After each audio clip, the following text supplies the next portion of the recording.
But I was still Okay. on, like, sort So of when like. did you finish Odyssey last week? Give me some deets. When did I finish it? Yeah. Oh, I think it was before last week, wasn't it? All I think right. it was the 15th. Actually, no, but it would have been the day after, or no, it was the day of, I think. So yeah, and you haven't played anything in particular since that. No, I mean, I went back on Odyssey for a little while.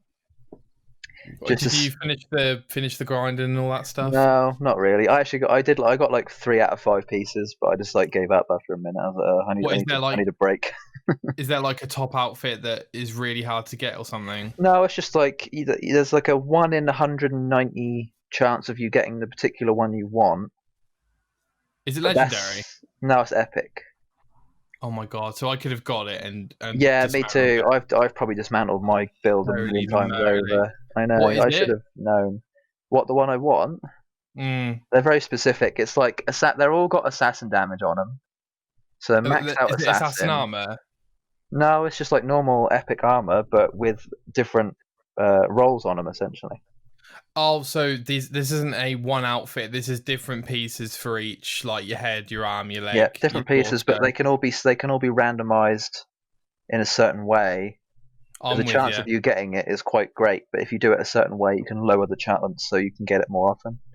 And you're thinking increase the chance. If I have all of these pieces, this is going to be my ultimate loadout, basically. Basically, yeah, it's like a poison assassin hybrid hybrid build. Interesting, because I never use poison. I only use fire damage and normal assassin damage. Haven't yet. I've only ever used normal, but when I do finish it, it'll eventually be all poison, pretty much. And so you've just been like watching other stuff since you finished Odyssey, then like TV. Yeah, and so stuff. there's some anime I wanted to catch up on. Yeah. And finally finish, which I did, and I started reading the manga to sort of continue before the next lot of anime comes out. Did you is it easy to fall behind in anime? Because it seems like it is. I mean, not really, because by the time one anime has come out, you've probably got between a year and 3 or 4 years till the next one comes out. Because it takes that long to make. Well, I mean, yeah, to animate, it's ridiculous. Like, depending on the quality of the animation, it could take bloody years to do. You're gonna have to show me some pictures later, Jay, of like good quality versus bad quality, because I just don't know. Yeah, okay. I mean, most of it is good quality. It just depends on what you like, really. Yeah, no, sure, like styles and stuff like that. Like you've seen, we were talking about before about Attack on Titan, right? Yeah. I'd say that animation style is very unique to that anime, but it's probably one of the best quality animations out. Now, as in the show. Yeah. It's probably one of the best quality animations out at the minute. Okay. But it's very different to what's usual anime style. Yeah, because you've got the different style on the Titans and then the kind of typical anime style on the Yeah, it's sort of like a mix of 2D and 3D type situation going on. So yeah. Also, Jay, the Titans in that are really horrifying. How far did you get in it? 20 episodes, something like that. Oh, how many seasons is that? I don't even know. Oh, I was still in the first season. Yeah, they don't explain. They don't explain anything until end of 2, 3. So what they still haven't explained anything.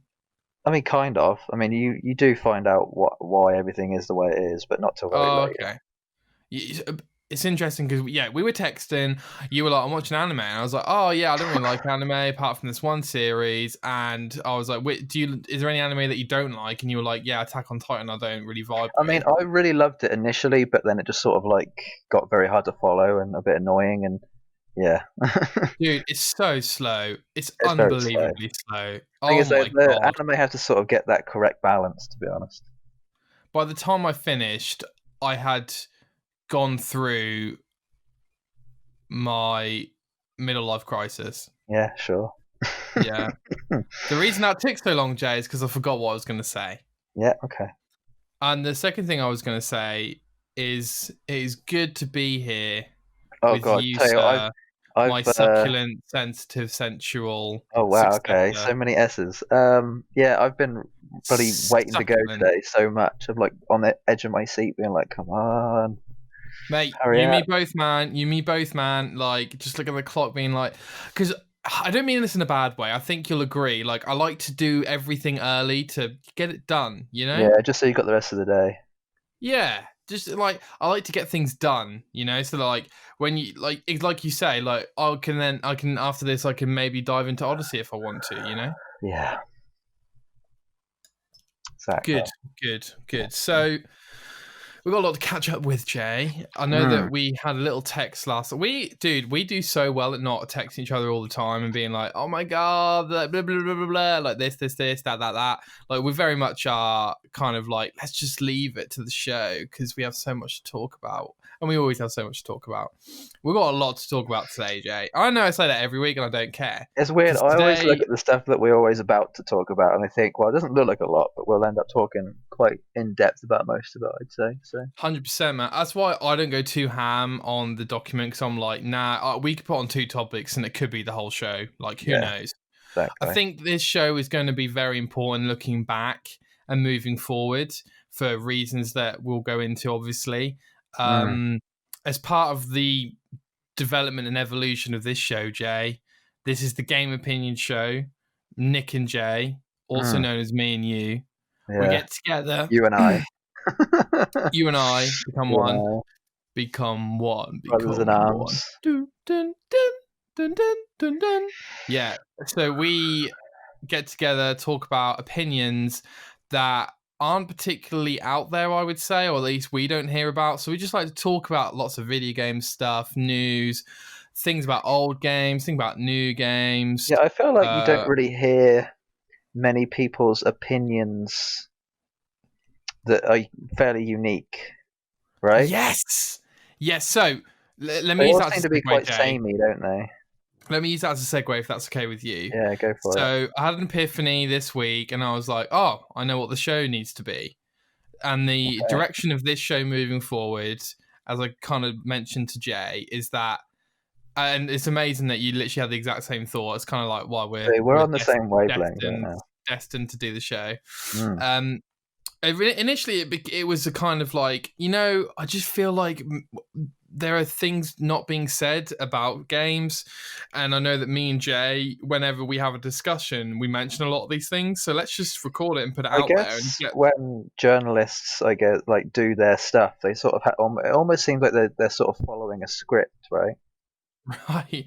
Kind of. Like they sort of have to follow certain guidelines to get to where they need to be, if you know what I mean. There's obviously a formula that works, but I guess if it works, it works. But I don't know. It's just nice to hear something a bit different sometimes. Yeah, exactly. And like we spoke about last week, there's a huge Nintendo bias. It's that kind of bias that I think is going through a lot of video game journalism and even some of the wider podcasts, which include, you know, like fans such as me and you.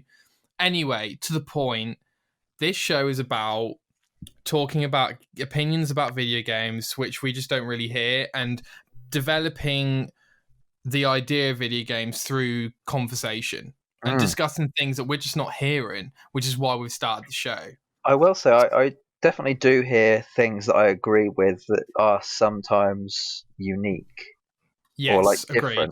But it's very rarely. And it's usually from someone who isn't on the front lines, if you know what I mean. Yeah, 100%. Like someone who you see 3 times a year versus the person you see every week. 100%. In terms of journalists. Like the kind of one who's sort of maybe a beginner or someone who's been around a while but only really comes in on a blue moon type situation. Yeah, for sure. It's not like you're hearing that kind of feed every week, which is why we're here. So number one, that is the vision of the TGO show.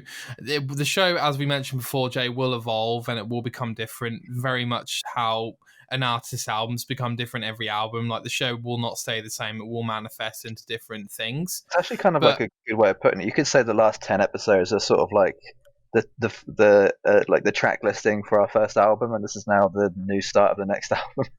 Yeah, 100%. Or even like the first EP. Sort of like a new album. Or maybe that was the EP and we're now starting the album or whatever, Yeah, exactly. Or maybe that was the mixtape and this is the EP. I don't know, whichever way you want to put it. maybe those were like lyrics only, and now we're writing down the what we just did was sort of like the jotting down the notes, but now we're actually recording it. Yeah, who knows? But who knows? I think it's important to have those scratchings out there, I guess. Yeah, got to start somewhere. Yeah, well, that's true. That's true. So we're out there now. I think we're going to make it more fun. I think it's going to be more game oriented in terms of we're going to have games on the show because as people who like video games, we like playing games. So we're going to have more games on the show. We're going to be more in the moment, and I'm going to stop worrying so much about other stuff like the past and the future. It's all about the moment, as I learned from Michael Jordan in the Last Dance documentary. Oh, you watched that, did you? Okay. Oh, dude, I think it's my favorite documentary I've ever seen. Oh, okay, big words. Yeah, I agree. Haven't seen that many documentaries though. To be fair, I need to look at which ones I have. Blackfish is up there though. Have I seen that? I can't remember. With SeaWorld and I know kind of is. I just don't think I've seen it. Oh, dude, it's so good. Oh, you definitely remember it. Yeah, no, I probably haven't seen it then. I need to watch that. Finally, we're going to start including opinions from other people onto the show and get discussions going about these new opinions. So, Jay, the vision is we're going to have people write in with these opinions and we're going to discuss them and they're going to be part of the show. And that's going to be part of the feed. Now, we don't have that many listeners yet. So what we're going to do moving forward is look at other opinions being published by outlets and take a look at them. See if we agree, disagree. Are these interesting opinions? Are they not? And use that as a fuel for discussion moving in the near future. Long term, it's going to be listener feedback. It's going to be questions. There's going to be people tweeting. There's going to be people emailing. It's going to be people saying stuff to our faces. Like, because I don't know, maybe they know what we look like, Jay. Who knows, you know? I know your dad knows what you look like, hopefully. I've probably got a fairly good idea, though. So that's the future of the show. Sure. I'm gonna start introducing the segments better. Might even start doing timestamps. Very broad ones. I'm not doing ones like every 5 minutes. That's ridiculous. So I might do broad timestamps. I don't know. We'll see how it goes.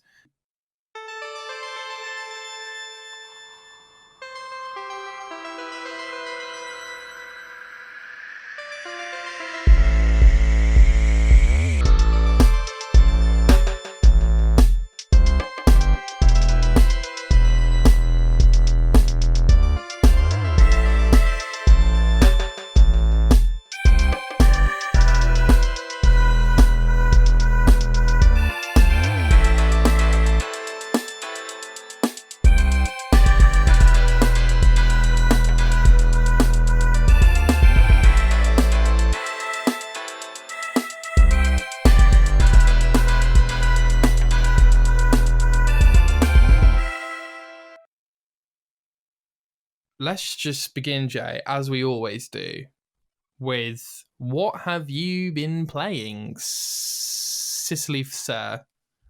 What have I been playing? I've been playing Death Stranding. Oh my god. I mean, it's taken me... When did it come out? Like September last year? I can't really remember now. November last year? Maybe November. Let me check. Did you get it at launch? November, yes. I think I did. I definitely knew I was going to play it. Like 100%, okay. I said to myself, I'm definitely playing this game at some point. So I thought I'll get it at launch. Are you a fan of the Kojima games, Metal Gear Solid games? Not really. I mean, I didn't play them when I was young. I think I might have played 3 on PlayStation 2, Snake Eater. Okay. And that might have been it. I mean, and then I think Phantom Pain came out, and I really wanted to play it, but never really got around to it. But yeah, other than that, not really. Oh, Castlevania he did as well, apparently. Oh, is this documentary you just sent me your favourite? It's one of them, yeah. Oh, it looks real good. I'll check that out, It's decent. If you're in like a really calm mood, very decent. Is it on Netflix still? I don't know, actually. I must check that. Probably not, but I hope it was. Okay. No worries. Right, carry on, sorry. So, not a huge fan of the original Kojima Metal Gear Solid games, but I assume this was the J vibe and you went straight in. Yeah, I mean, I've been following it since he first spoke about it in 2015, 16 maybe. Yeah, sure. I think it was 16. No, maybe it was 15. Actually, it might have been 16 because I think he left Konami and then like a few months after he was speaking about it or speaking about making a new studio. Oh yeah, of course, because Metal Gear Solid 5 came out like September 2015, something like that. Yeah, you're right. Yeah, something like that. Yeah. Okay. But yeah, no, I've been following it for a while, and yeah, no, it's bloody. I'm impressed, honestly. This is a divisive game, Jay. Yeah, I'm surprised it is. I think it's because it's definitely not for the casual gamer. I'll tell you that right now. But like people who play FIFA will not play this game. Sure, but that casual gamer bracket, as we discussed last week, is opening up, isn't it? It definitely is, but like we said, I think it's just about gotten to the Assassin's Creed. Sure. Like going for it's a big jump from AC to Death Stranding. I'll tell you that right now. So, give me your. Have you completed it, Jay? How far are you in? Definitely not. I will say this. I'm probably somewhere between 8 and 10 hours, and I still haven't unlocked all the base stuff yet. Like, there's a lot of like basic tools and things that you use, and I know there's still some more to come. So. Okay, so how much do you know of the game? Do you know the whole story? So I'm glad you asked that. That's really good. I actually already answered this question in my head a little while ago. Death Stranding is one of those games where before it came out, like we didn't know anything about it. It was one of those games that was sort of like a mystery. Yeah. Almost like what they did with Cyberpunk. Like when Cyberpunk was first spoken about in 2013, all we had was a cinematic teaser that was probably like 20 seconds long, and then it was like that for like 5 years. Like nobody heard anything, and that's kind of how it was with this. Like for the first 2 years of this game, we didn't hear anything. We saw, I think, a picture, or maybe we even got the teaser for the initial, just like the main character. I think we got 2 teaser trailers. The second one with Mads Mikkelsen is one of my favorite game trailers of all time. Mm-hmm. Yeah. But yeah, we did not know what this game was. Pretty much, we knew it's third person. We knew you were exploring. We maybe knew it was open world before the game came out. We knew the cast that was in it. We obviously knew like the themes and what it looked like, but we had no idea what this game was. I think there was a day, maybe like a few months before the game came out, where Kojima was talking about what Death Stranding meant. And I will say this game is the kind of game that is paced in such a way where it'll tell you almost everything but nothing at the same time. Okay. Like it'll give you all the answers, but then you still won't know what the answer is. Okay. Which I love about it. That's because it is a complete mystery to me. Like I know so much about what all the game meanings are, but I have no idea where it's going. Not really. Okay. Like, I have some idea, but not really. Okay, so let's break this down. Yeah. You're at 8 to 10 hours in. Are you going to be playing it till completion, till platinum? What's the... So a lot of people have said, obviously I think you were saying before about it's a divisive game, right? So yeah. You're probably right in saying that it is basically just a delivery game. Yeah. In the sense that you go from place to place delivering packages, essentially. But I think the fun and the fun comes from how you do it. It's quite a weird system, like very unique mechanics that allow you to be able to do that. If that makes sense. I don't really want to say too much because no, I feel you. So like you have a ladder and stuff, and like I get that. Yeah, so you have a ladder and like a rope to be able to like climb around places or maybe go across a river. But there's actually like a system in place where you have to sort of balance almost. Okay. Yeah. No, I feel you. I've heard about that. Yeah. Yeah. It's so awesome. My question to you, Jay, is I know that like look, there are people who gave this game 10 out of 10, people who gave this game 6 out of 10s. Okay, as one of my the gaming reference for me. What would you say? And if you've listened to the past 10 episodes, I think you have a good idea of what games me and Jay enjoy. So, knowing what I enjoy, Jay, what is this game good? Will I enjoy it? Has it really got meaning behind it? And will I enjoy being in this world? I think it weirdly depends kind of what mood you're in, kind of. Not really. Like, for me, I'd say this is quite a calming game.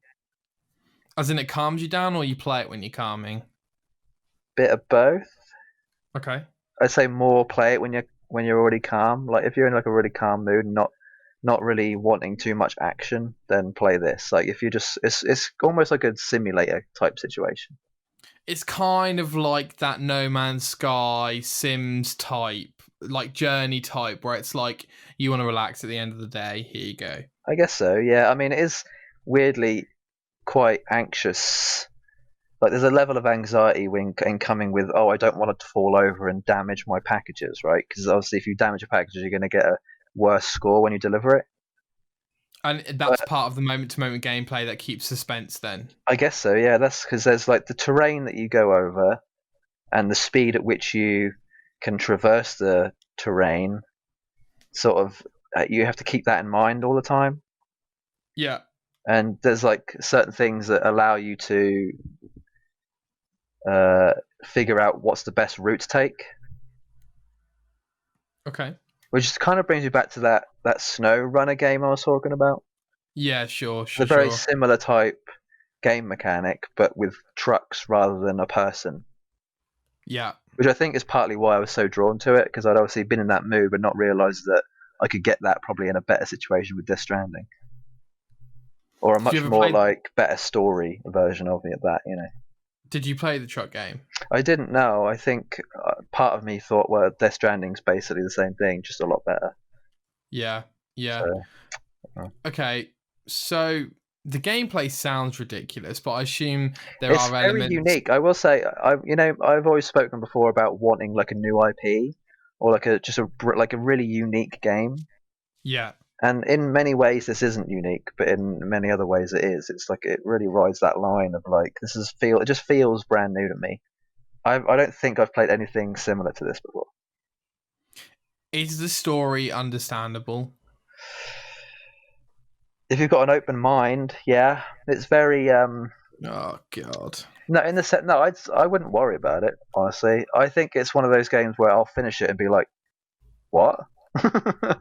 Or I'll either be like, "What?" I have no idea what just happened, and it sort of leaves me on a bit of a cliffhanger and sort of, it almost makes me decide what really happened, or it'll actually tell me everything, and then I'll be like, "Oh, that's satisfying."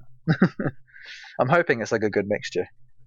I don't mind a bit of open-mindedness when it comes to endings and things. I feel like if you're the kind of person who enjoys maybe sci-fi stuff, you'll like this.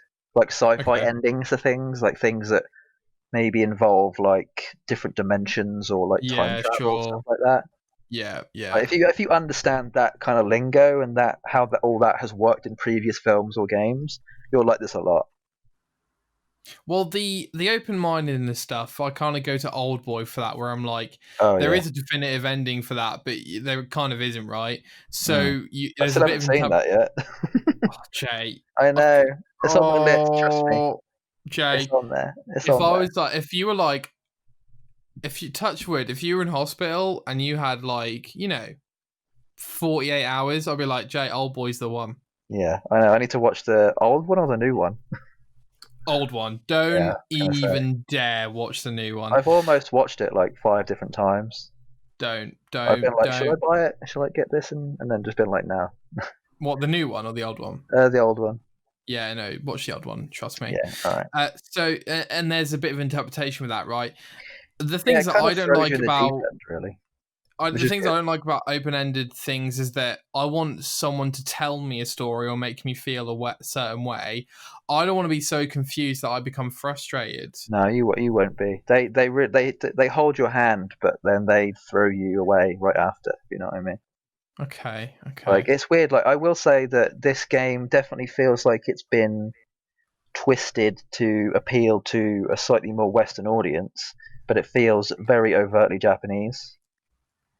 Like the dialogue is said in a very mysterious Japanese way versus a Western way. Like it's not obvious how people talk to you. They talk to you like you already know everything, but you don't because you haven't been told anything yet. If that makes sense. Sure. Like they tell you things as in you've been around the entire however many years you've been alive and you've witnessed everything, but your character acts as if he doesn't know anything, like he just woke up yesterday. It's very strange. It's very strange. Okay. You kind of understand why, like later on. So. Okay. It's very confusing, but I love that about it. It's all very, I love the mystery. I love games that have mystery. I like mystery when there's a solution or a resolution. Resolution, yeah. I mean, I imagine there will be.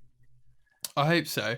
So what are your thoughts moving forward then? How motivated and drived are you to play this game at the moment? I'm pretty motivated. I feel like I had to ask myself that question before I went in. I was like, right, this game's probably going to take me quite a few hours.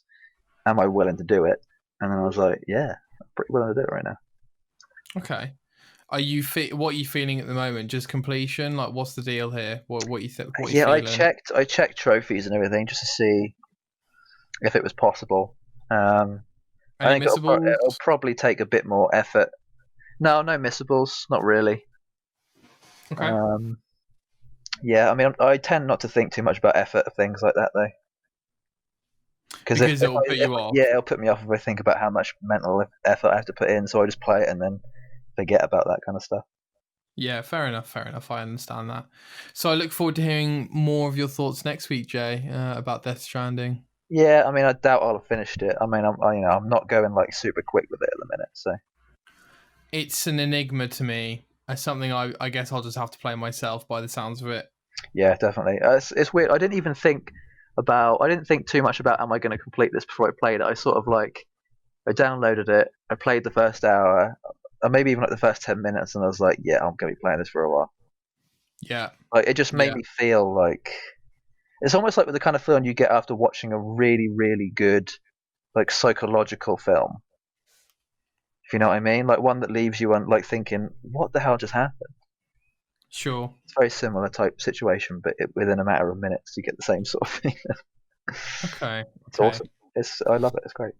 The thing I'm most looking forward to, I think, if I ever play it, would be the performances. I think that's the thing that'll drive me. Yeah, I think actually that graphically, it probably wasn't as sharp initially, but then I had to remind myself that it actually looks a lot better than most games at the minute. So I think if I was playing it on a pro, it'd probably be a lot more noticeable, but I'm not. So okay, yeah, fair enough. I've been playing as Odyssey J, as you may have guessed. How much further are you?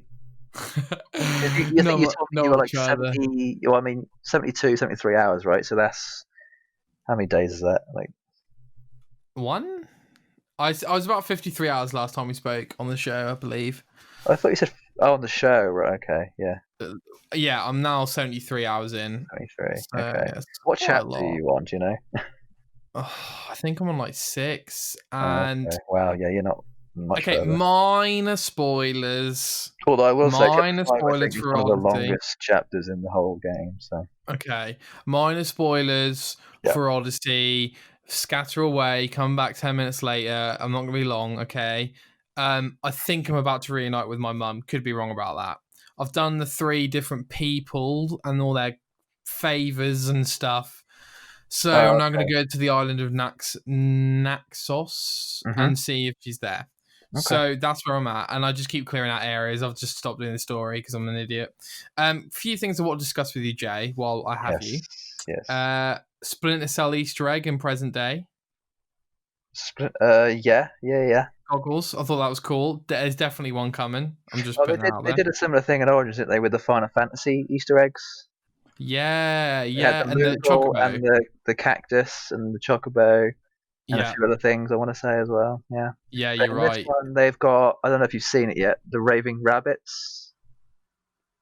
Yeah, on the side.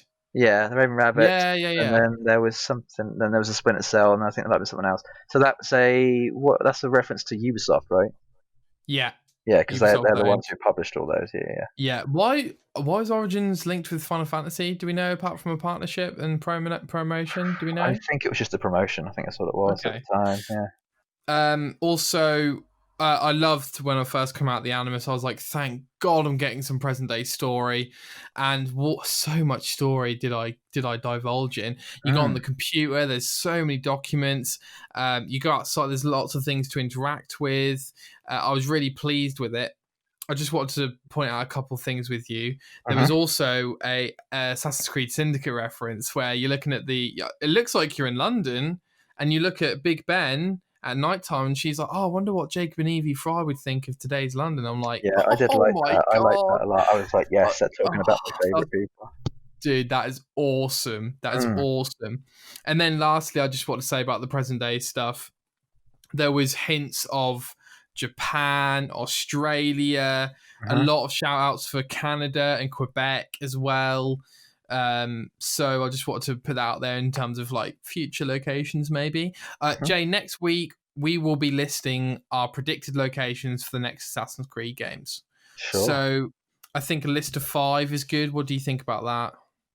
Yeah, and maybe like the time, like what years it yes, as well, and everything like that. Time and place, why, what would be interesting about it, all that good stuff. So 5 each. Does that sound cool? Oh, God, I might even struggle to make 5.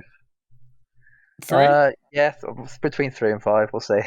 Okay, all right. I've thought about it a lot, and I've even struggled to come up with like 2. So, shall we say no Japan because that's an easy answer? Yeah, Japan is an easy answer. Yeah. Okay, fine, cool. Okay, so that's what we've been playing, Jay. So now it's time to move on to the next segment.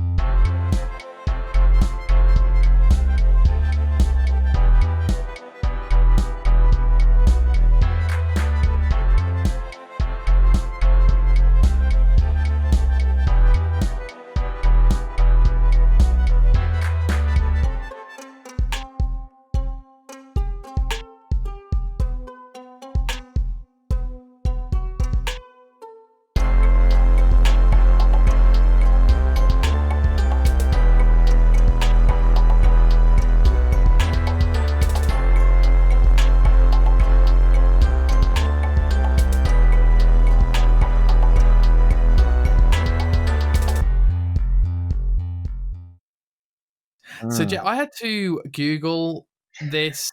This is kind of like funny to me because I listen to a podcast where there's a guy who does a very, very good impression of this person.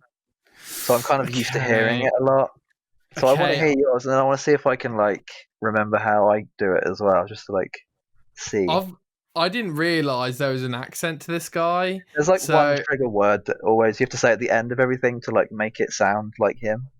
Oh, I don't even know the word.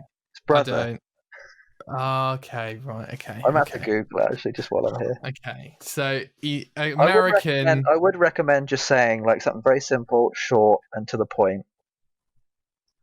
Oh, I thought I was doing shouty. This guy. No, not necessarily. Just like how he sounds, I suppose. Well, he talks a bit like this, brother. Yeah. And he's really growly. An American, yeah. That's all I've got. That is all I've got. Hang on. I just need to like hear his voice really quick and then go on. See if I can.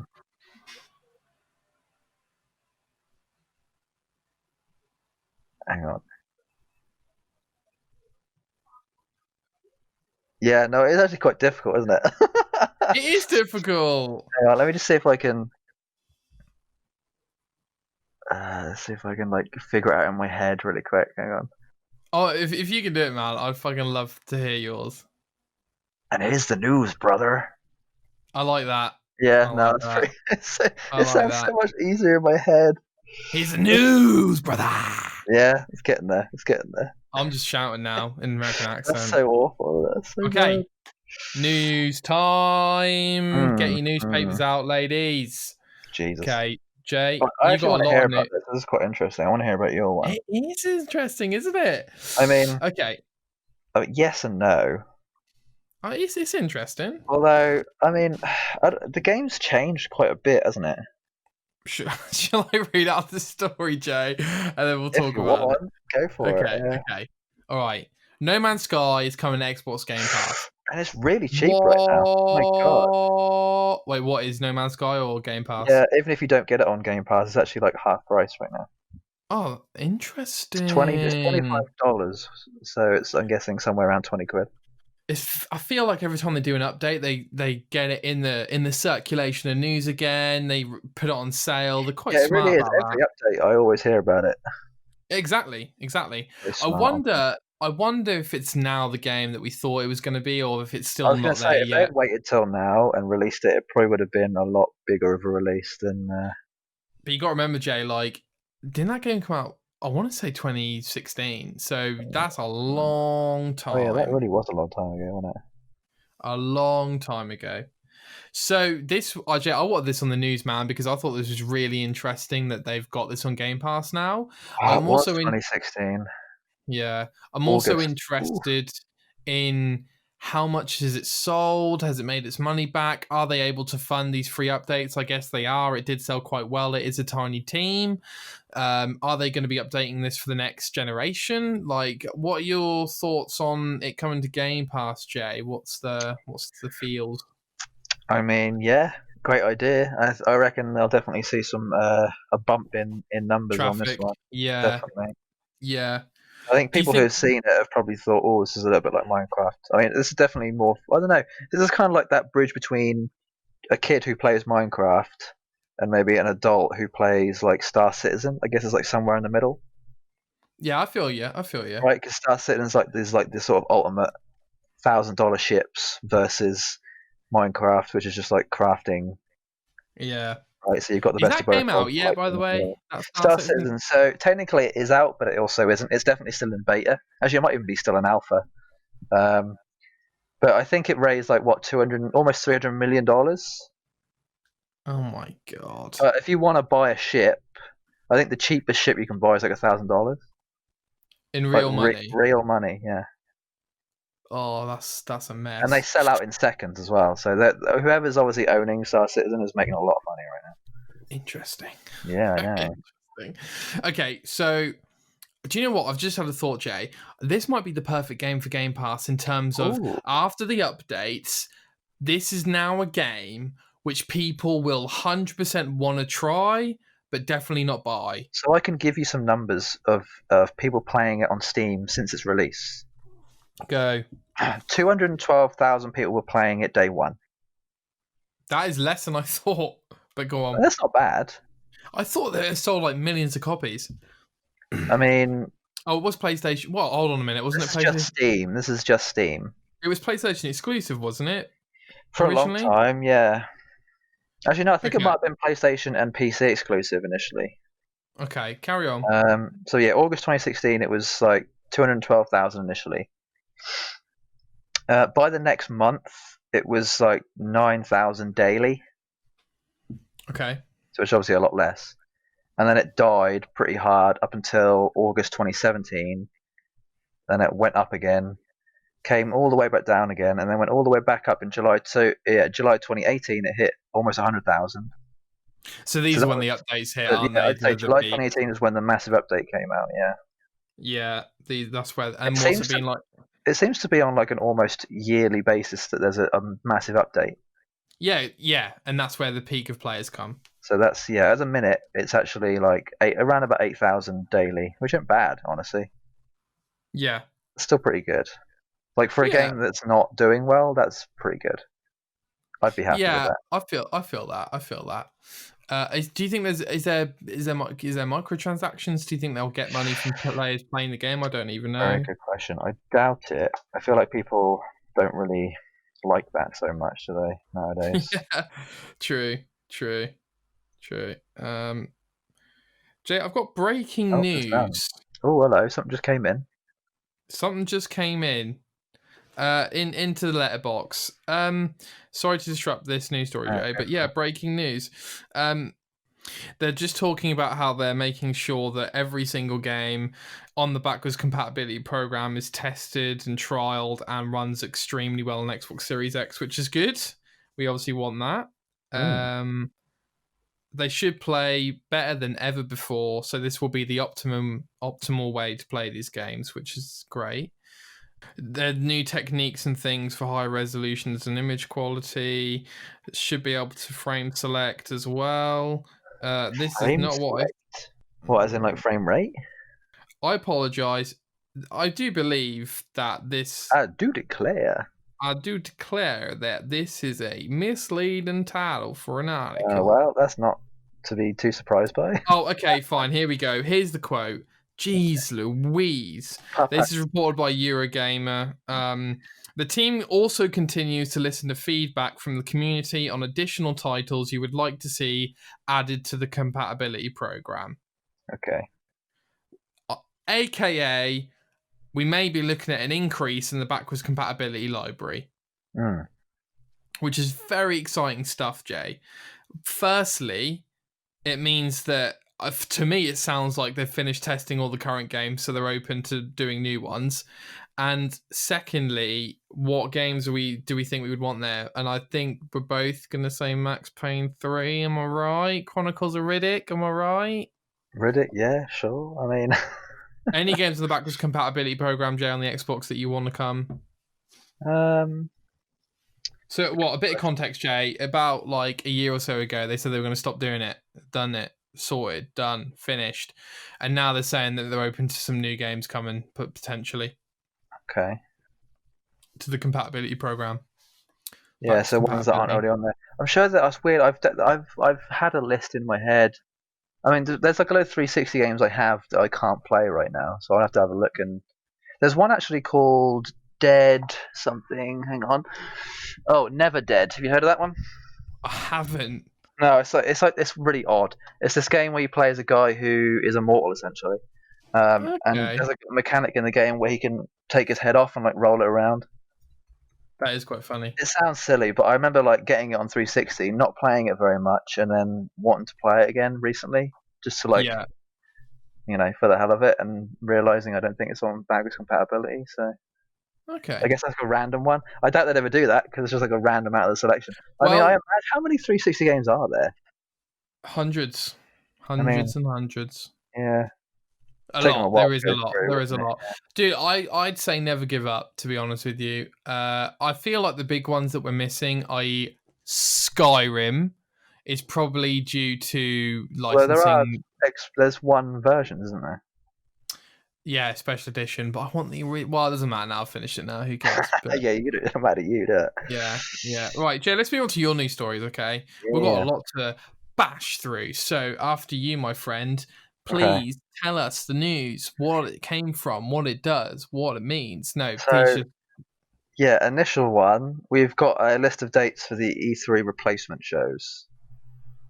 Yeah, so this is kind of what we were talking about last week, right? Where like we need a full schedule because we've got no idea. There's so many events happening. So yeah, one's already been. There was one 2 days ago called Wholesome Games. For the very first. I've literally got no idea. Yeah, so there was one 2 days ago that's just like basically the one we said about indie games. That was Guerrilla. So remember us talking Guerrilla Collective. That was Guerrilla Collective. So this is different. But carry on. Yeah, we said before about how we were expecting there to be like an indie only event, and yeah, that happened 2 days ago, and I haven't even seen any trailers. Not really. So I wasn't really. I didn't really expect to see much, honestly. Yeah. Yesterday there was a state of play. I was surprised you didn't bring this up actually about Last of Us Part 2. There's an 18-minute gameplay demo. Not watching it. Staying clear. Do not need to see it. Just because obviously I'm not too bothered about it. Thoughts? I'm not going to say anything. Not really, because it would probably influence you in some way. I love you. All I'll say about it is, it's just impressive. Okay. Cool. Thank you. It kind of reminds me of how. When I first saw Last of Us 1, just being impressed by that, it was a similar sort of level of impression of being like, wow, this is different. Yeah. This is impressive. Just want to quickly say, Jay, we're getting this list off fanbyte.com, spelt with Certainly a Y-T-E. Yeah, cool. Sorry. Do you want to run through all of these, do you? Yeah, just, There is a lot. There is a lot. I won't speak about them all massively. Nah, that's cool. We'll do all of them. Okay, carry on. So June 3rd is supposed to be the PlayStation 5 reveal. That's a big... that's a big maybe, though. That's a big maybe. Yeah, so, Jay, do you mind if I speculate on this a little? Yeah, go for it. That'll be next Wednesday. Like, every day, man. Every day we've got people being like, yeah, no, it's coming. It's coming. The reveal's coming. And, like, people thought it was going to be in February. Then they thought it was going to be in March. And they thought it was going to be April. And, like, we're at the end of May and it still hasn't happened. This is going to happen any day now, Jay. And the Xbox one's going to happen any day now. I'm kind of hoping it is the 3rd because it'll be the day before we record this again, so we'll be able to talk about it quite a bit. We've got to watch it together, mate. We've got to watch it together. Yes, that would be nice. We have to. We have to. We're talking about a next generation. I don't think I've ever seen a next generation reveal live. Not live, probably not. I mean, I think we might. Oh, did I watch the Xbox One reveal live? I can't even remember, to be honest. It might have just been a trailer. Can't remember. So long ago, wasn't it? It was.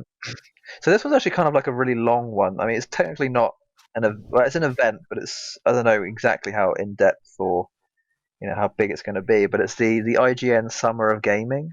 Yes. Beginning on June 5th, which is next Friday.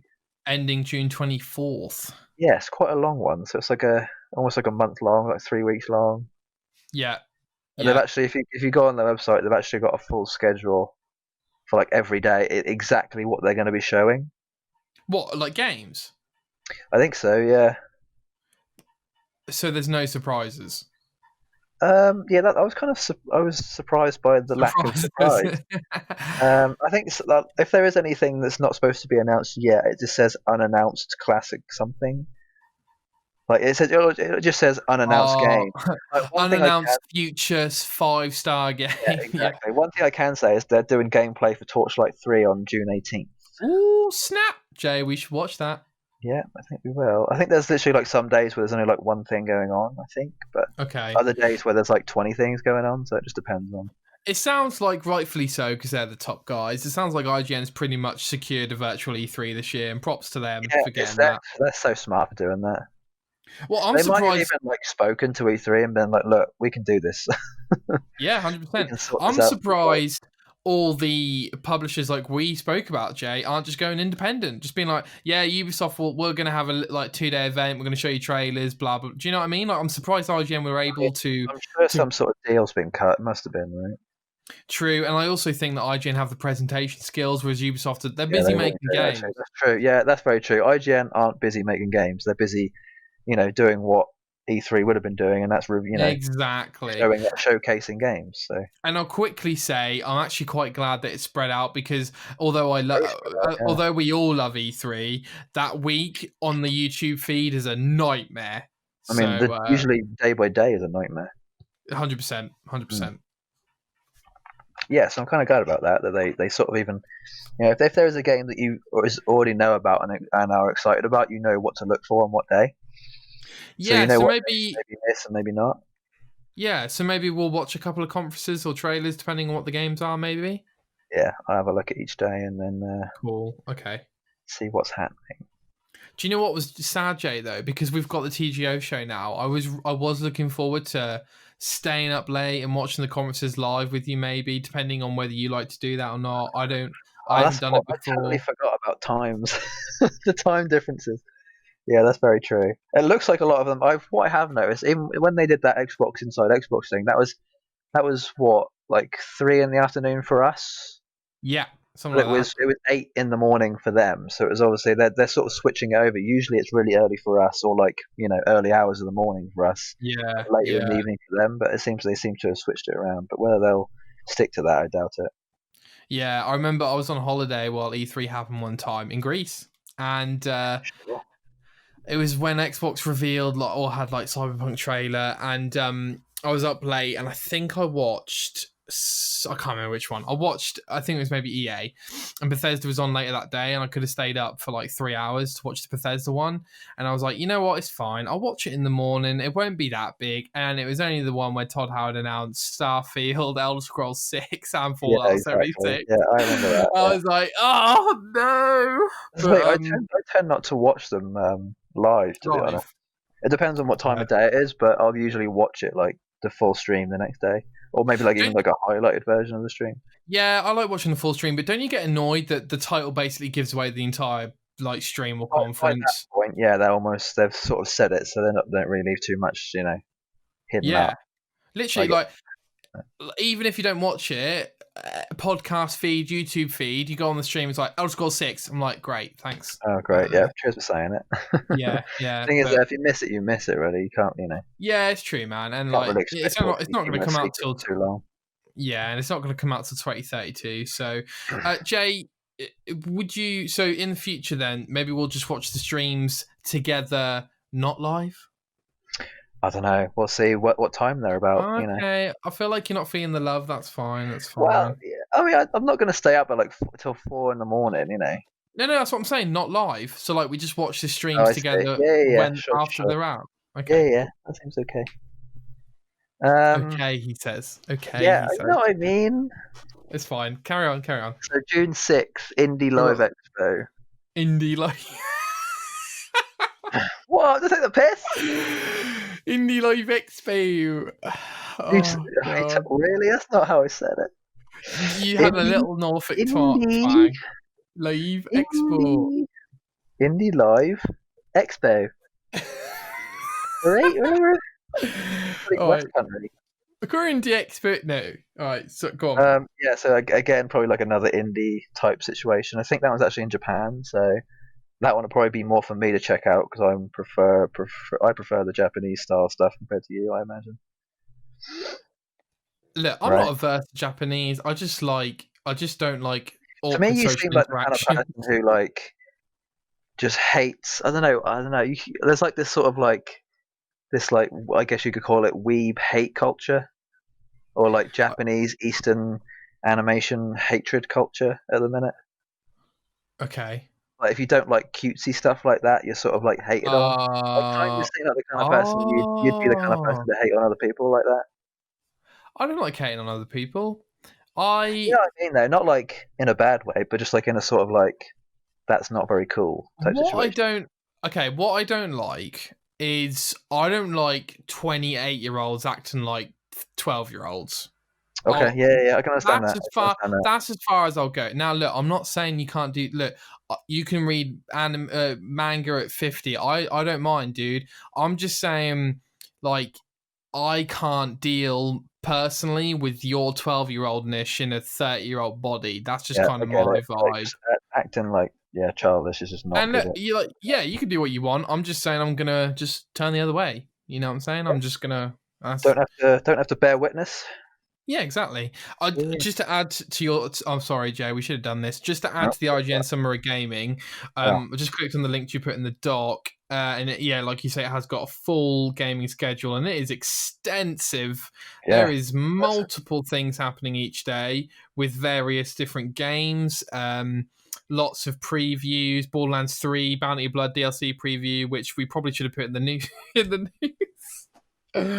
New Borderlands 3 DLC, Jay. Yep. There was a new Borderlands show, wasn't there? Yeah. I don't know too much about it. I think I might have just figured out what it might be about, but other than that, I'm trying to keep it like a West. Me too. It just doing like two separate things. I think they're doing a Western thing, and then they're also doing something different as well. It seems like they're doing like two separate things. Oh yeah, they showed an image for DLC 4. Yeah. Yeah, but the third one sounds good, so we'll leave it at that. But yeah, I'm just gonna say that there's lots of highly anticipated games coming up on the schedule. It's E3, really, isn't it? It's like early E3 at this point. Yeah, and I actually like how they are including games that would be E3, like the Battle of Bikini Bottom remake. There's a lot of game show stuff happening on the same day. Like June 6th, there's like six or seven different shows happening at once. Yeah, that's crazy. Like there's IGN, there's Indie, there's Guerrilla Collective, which is the next one, which you were speaking about a second ago. Well, it's saying at the moment, Jay, that the Guerrilla Collective will be at the IGN Summer of Gaming on the schedule. That's probably what it means then. But no, yeah. So maybe it's part of that, but it is its own thing as well. Yeah. Oh yeah, Kind of Funny Games. Greg Miller's going to do it, so that's good. I like that.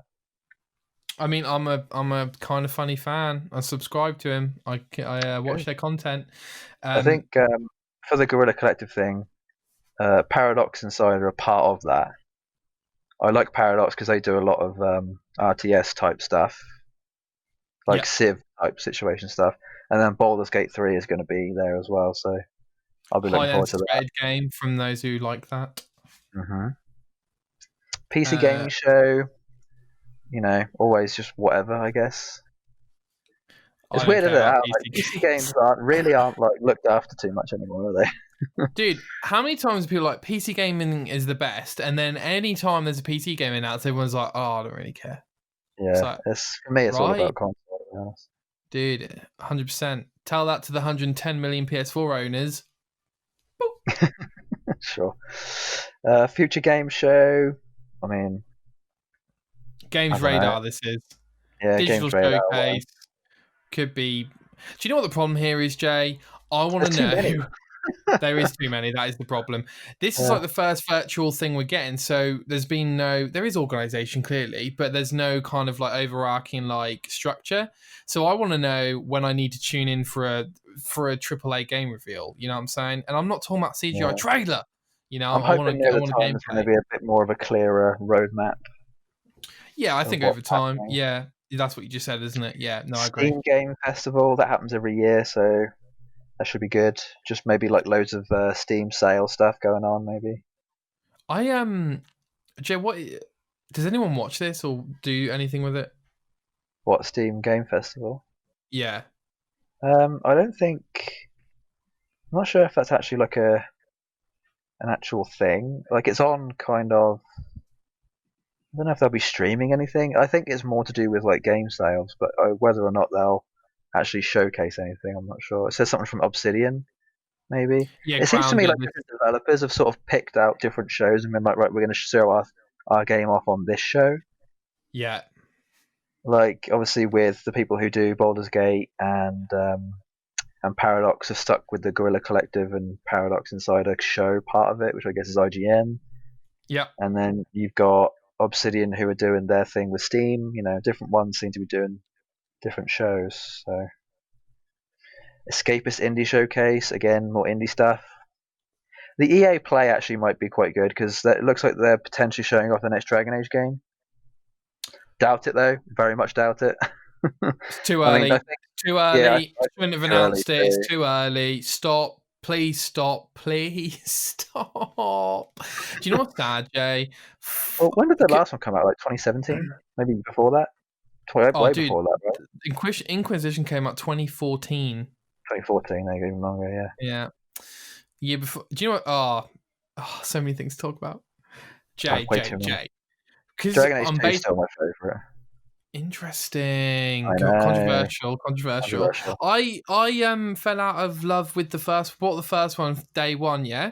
Looked like a game I'd love, and I just lost interest. Prefers the first one to the second one. Okay. It's great. Nostalgia. Yeah, I just fell out of interest. It doesn't hold up too well, to be honest. Okay. I mean, the second one doesn't really hold up either, to be honest. That's one of the series that I wish I gave a better shot at. Yeah, I gave it a pretty good shot with the first two, but less of a shot with the third one. I'm not joking, I've tried to play the third one like 5 different times. Really? Just can't get into it. It's really difficult. Oh, so maybe it's not Game of the Year material. You know what I'm saying? It got a lot of Game of the Year awards, so... Yeah, it shouldn't have done, I don't think. Oh, Shadow of Mordor. Bring it on. Yeah. So this next one... Oh, gosh. It's a big one. Keanu. Yeah, Cyberpunk 77, Night City Wire. I love the name. Like, it makes it almost feel like you're going to, like how they do with the event. Like a cyberpunk event. It literally feels like you're going to Cyber City or whatever it's called in the game. They know. They know. Night City. Yeah. That's going to be good. I can't wait for that. I want to see some more stuff. Own event. This is Rockstar stuff, Jay. We're looking at the precipice of a developer becoming the next CD Projekt Bethesda. Red has sort of become its own thing, really, isn't it, in the last year or so? It's funny, dude, because it's got its own weight to it now. Like when someone says to you CD Projekt Red, you go, "I'm listening." Like before, like if you'd said to me CD Projekt Red maybe 2 or 3 years ago, I'd have been like, "Who?" But now I'm like, yes, I know exactly what you mean. I'm listening. But dude, the interesting thing is that this weight has come when they haven't released any games, right? Exactly. It's all anticipation. It's all anticipation, and it's all love from The Witcher, which is just, if anything, grown. Well, how is that popular? It's just that good. I think the TV show. And the TV show. Yeah. But generally speaking, the game is just so good that apparently it still sells really well. And it's like, and of course the TV show helped. Witcher 3 has sort of become, I guess, the next Skyrim. Like, it's on every console. Exactly. Great point, Jay. It has become a bona fide classic.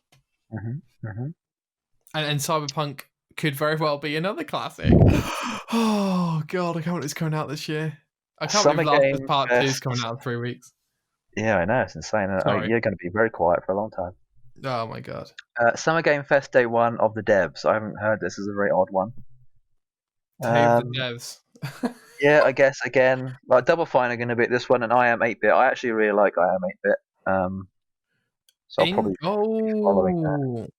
Part of Jeff Keighley's thing. Interesting that Double Fine will be here since they're now owned by Xbox. You would have thought they would have been part of the main either inside Xbox stuff or the IGN Summer of Gaming, but yeah, maybe they are. Maybe a lot of these shows are actually involved with the IGN stuff. They're sort of listed separately.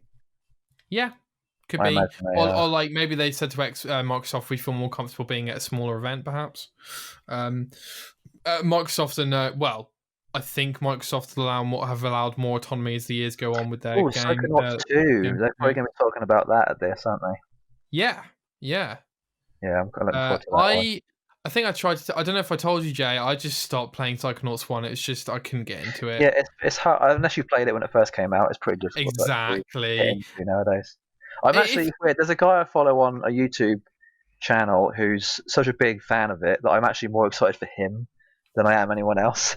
Sure. I know how big of a I want to see his reaction to the game versus anybody else's reaction. So that's what I'm looking forward to. Dude, it'll just be like if they ever make a Spyro 4 for me, or I'm just thinking for you, what would be your Spyro? That's actually a really good question. What is my Spyro? You've got a Spyro, haven't you? Must do. I guess, but I get. You like Ratchet and Clank a lot. Yeah, I mean, yeah. I'm thinking of a PS2 era. Or PS1 era. PS1. Well, Final Fantasy VII. That's pretty. That's PS1 stuff. Like you got a remake to that. That's pretty. Yeah. I don't know. What do you think? You got any games? I don't know. I have to get back to you on that one. All right, no worries. Just going to quickly say as well, Skybound Games in this event, that is Walking Dead, so we'll likely be getting something that. That's true. Or, actually, are they now Telltale? I don't know. I can't keep track. And that game company made Journey, so might be wanting to keep an eye out. Their game Sky is on iOS at the moment, not consoles, so might be one to look out for. What else has Double Fine done? Oh, loads of stuff, mate. Brutal Legend. That's it. Yeah, I know about Brutal Legend, but I forgot about everything else. Didn't they part to do with what's it called? Cuphead. No. Who am I thinking? Who do Cuphead then? Who am I thinking of? MDHR? Yeah, probably. They're a new studio. Yeah. The Moldenhauser brothers. Holdenhauser? I can't. Yeah. Holdenhauser. Hoisenhauser. One of those. All right. So, new game plus Expo. Quite a cool name. Yeah, isn't it? That's being reported on Fanbyte where I'm reading this. Don't really say too much about it, but I'm sure that'll be something interesting to see. It literally says there will be companies that will make an appearance. Yeah, exactly. They don't want to give too much away. It looks like they want to keep you coming back to check. Fair enough. Wow, I didn't know this one was coming. This next one is actually a bit weird for me because if this game didn't have a certain character in it, I would have played it instantly. They force you to play characters you don't want to play as, so I'm like, nope, not going to do that. Not Captain Marvel. Kind of. Kamala Khan, who's sort of like a fan of the Avengers and Miss Marvel. No, it's not a spoiler. Oh, okay. She's all over it. She's like the main character of the whole thing. Dude, I'm so worried about this game. Yeah, I'm so skeptical. I really want it to be good, but it looks awful. I agree. Crystal Dynamics are one of the best studios. I think they've got huge capabilities. Rise of the Tomb Raider is one of my favorite games on Xbox One. I'll probably watch the trailer or like the stream of not the stream, but like maybe the VOD of this just to see what it's like. But yeah, agreed. I won't really do too much. This is a slightly harsh on Ghost of Tsushima, but this is a Ghost of Tsushima where we're like, we need to see more because we're not convinced. More.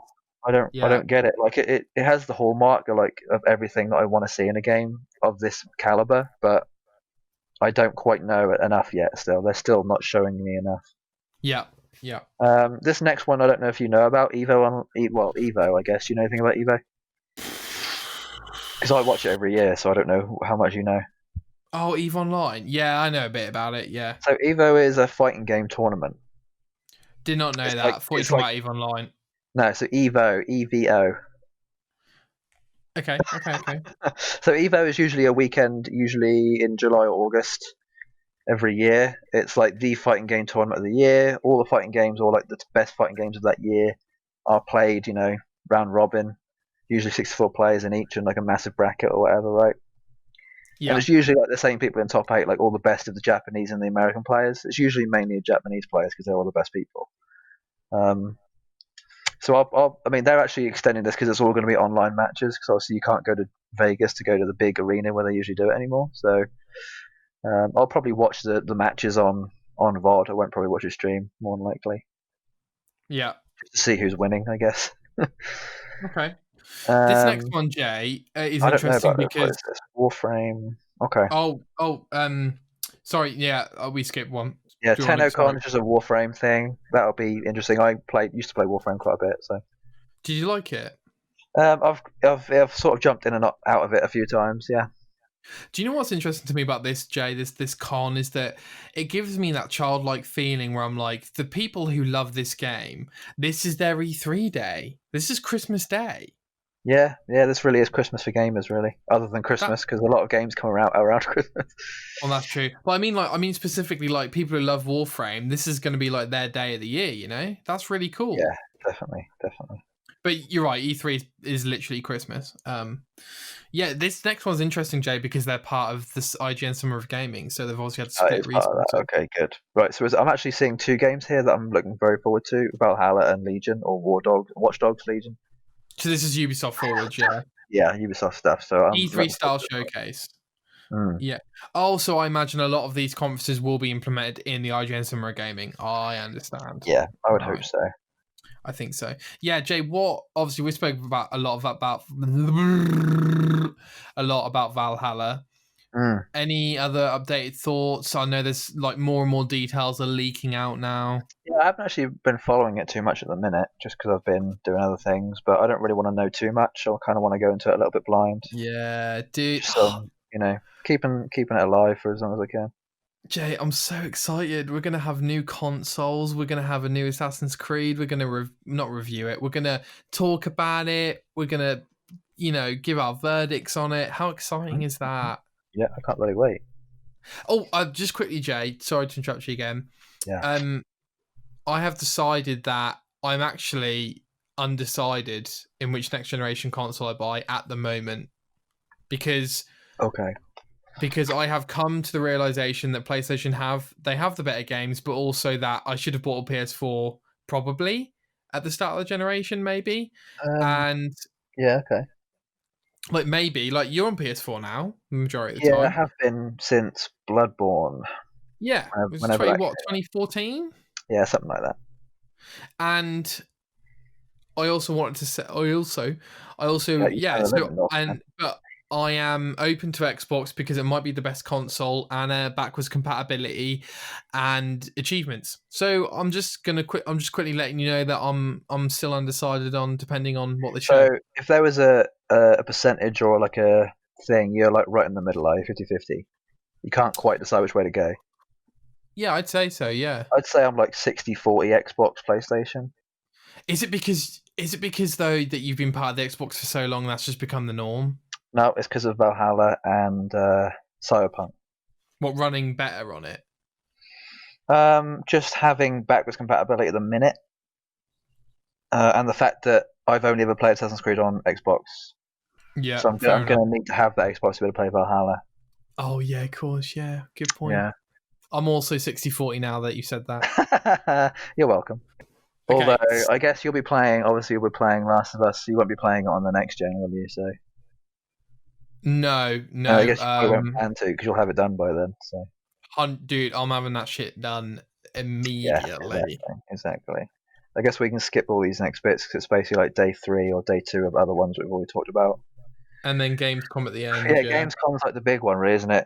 Jeff Keighley, obviously the main guy behind all that. Game Awards guy. More people watch it than the Oscars. even though it doesn't feel like it, but that's the truth. I mean, the movie industry is obviously a multi-billion-dollar industry, but the gaming industry is also a multi-billion-dollar industry. So bigger, almost better, $1 trillion at this point. It's getting bigger, faster, stronger. Yeah, man, 100%. Yeah, I think that's it for the minute, just to the end of August. I feel like, sort of June to August is the main gaming part of the year, really, isn't it? And then November is when mainly all the games come out. Yeah, man. September onwards, we're hitting the games coming releasing. Jay, quick one on Gamescom. I feel like it's the ultimate gaming convention for players and people trying out new games because so many people used to go. But in terms of news, I know people do have conferences, but I've always considered it a second-hand E3. I don't know about you. Gamescom's always felt lesser than. But Gamescom almost felt more to do with PC players than anything else. Okay.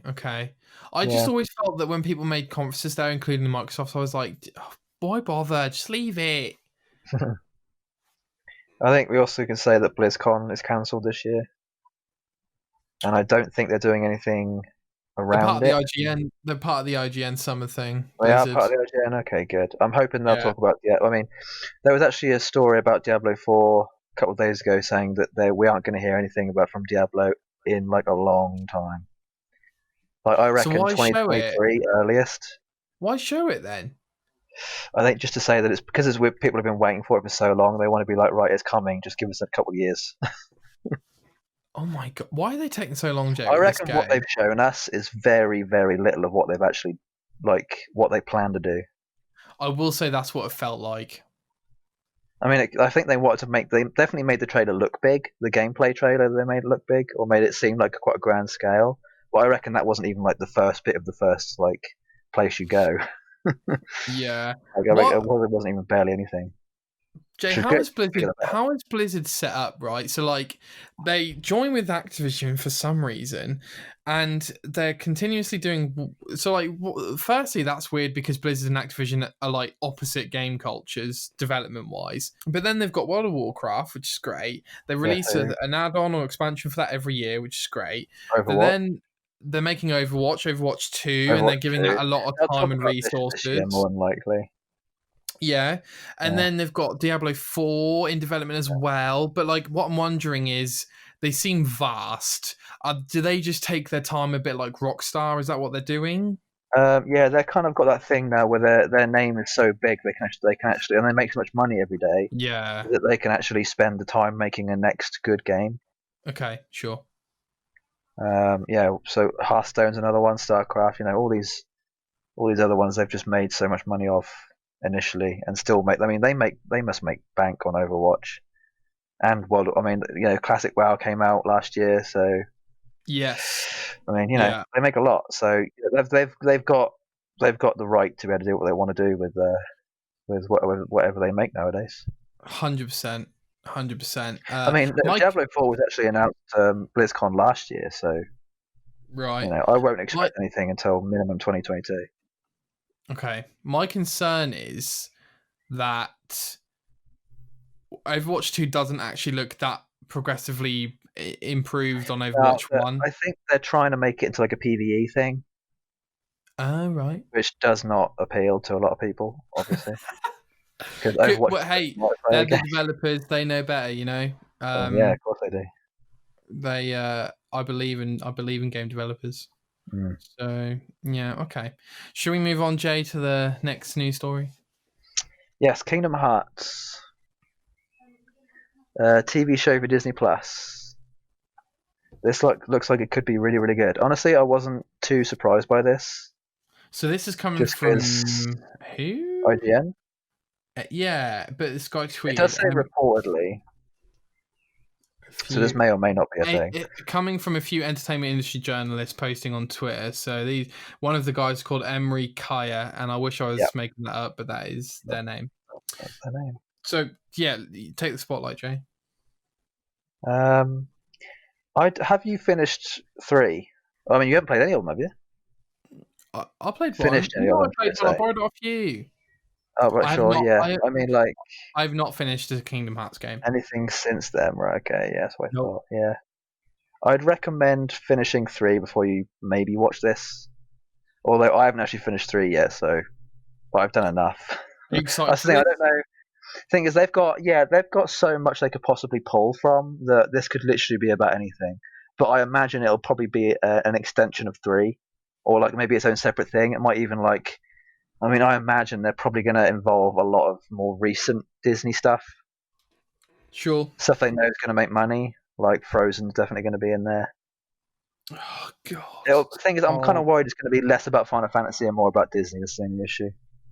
Yeah. I'm hoping they sort of go back to basics and make it very, very simple, like a completely new story, like maybe even without the main character from the last couple of ones. Well, it sounds like from the rumors going around, it's animated and it will have some original voice actors. So that's pretty impressive. Yeah, I mean, if they have Sora, they have Sora, but I think it's probably from Disney franchises.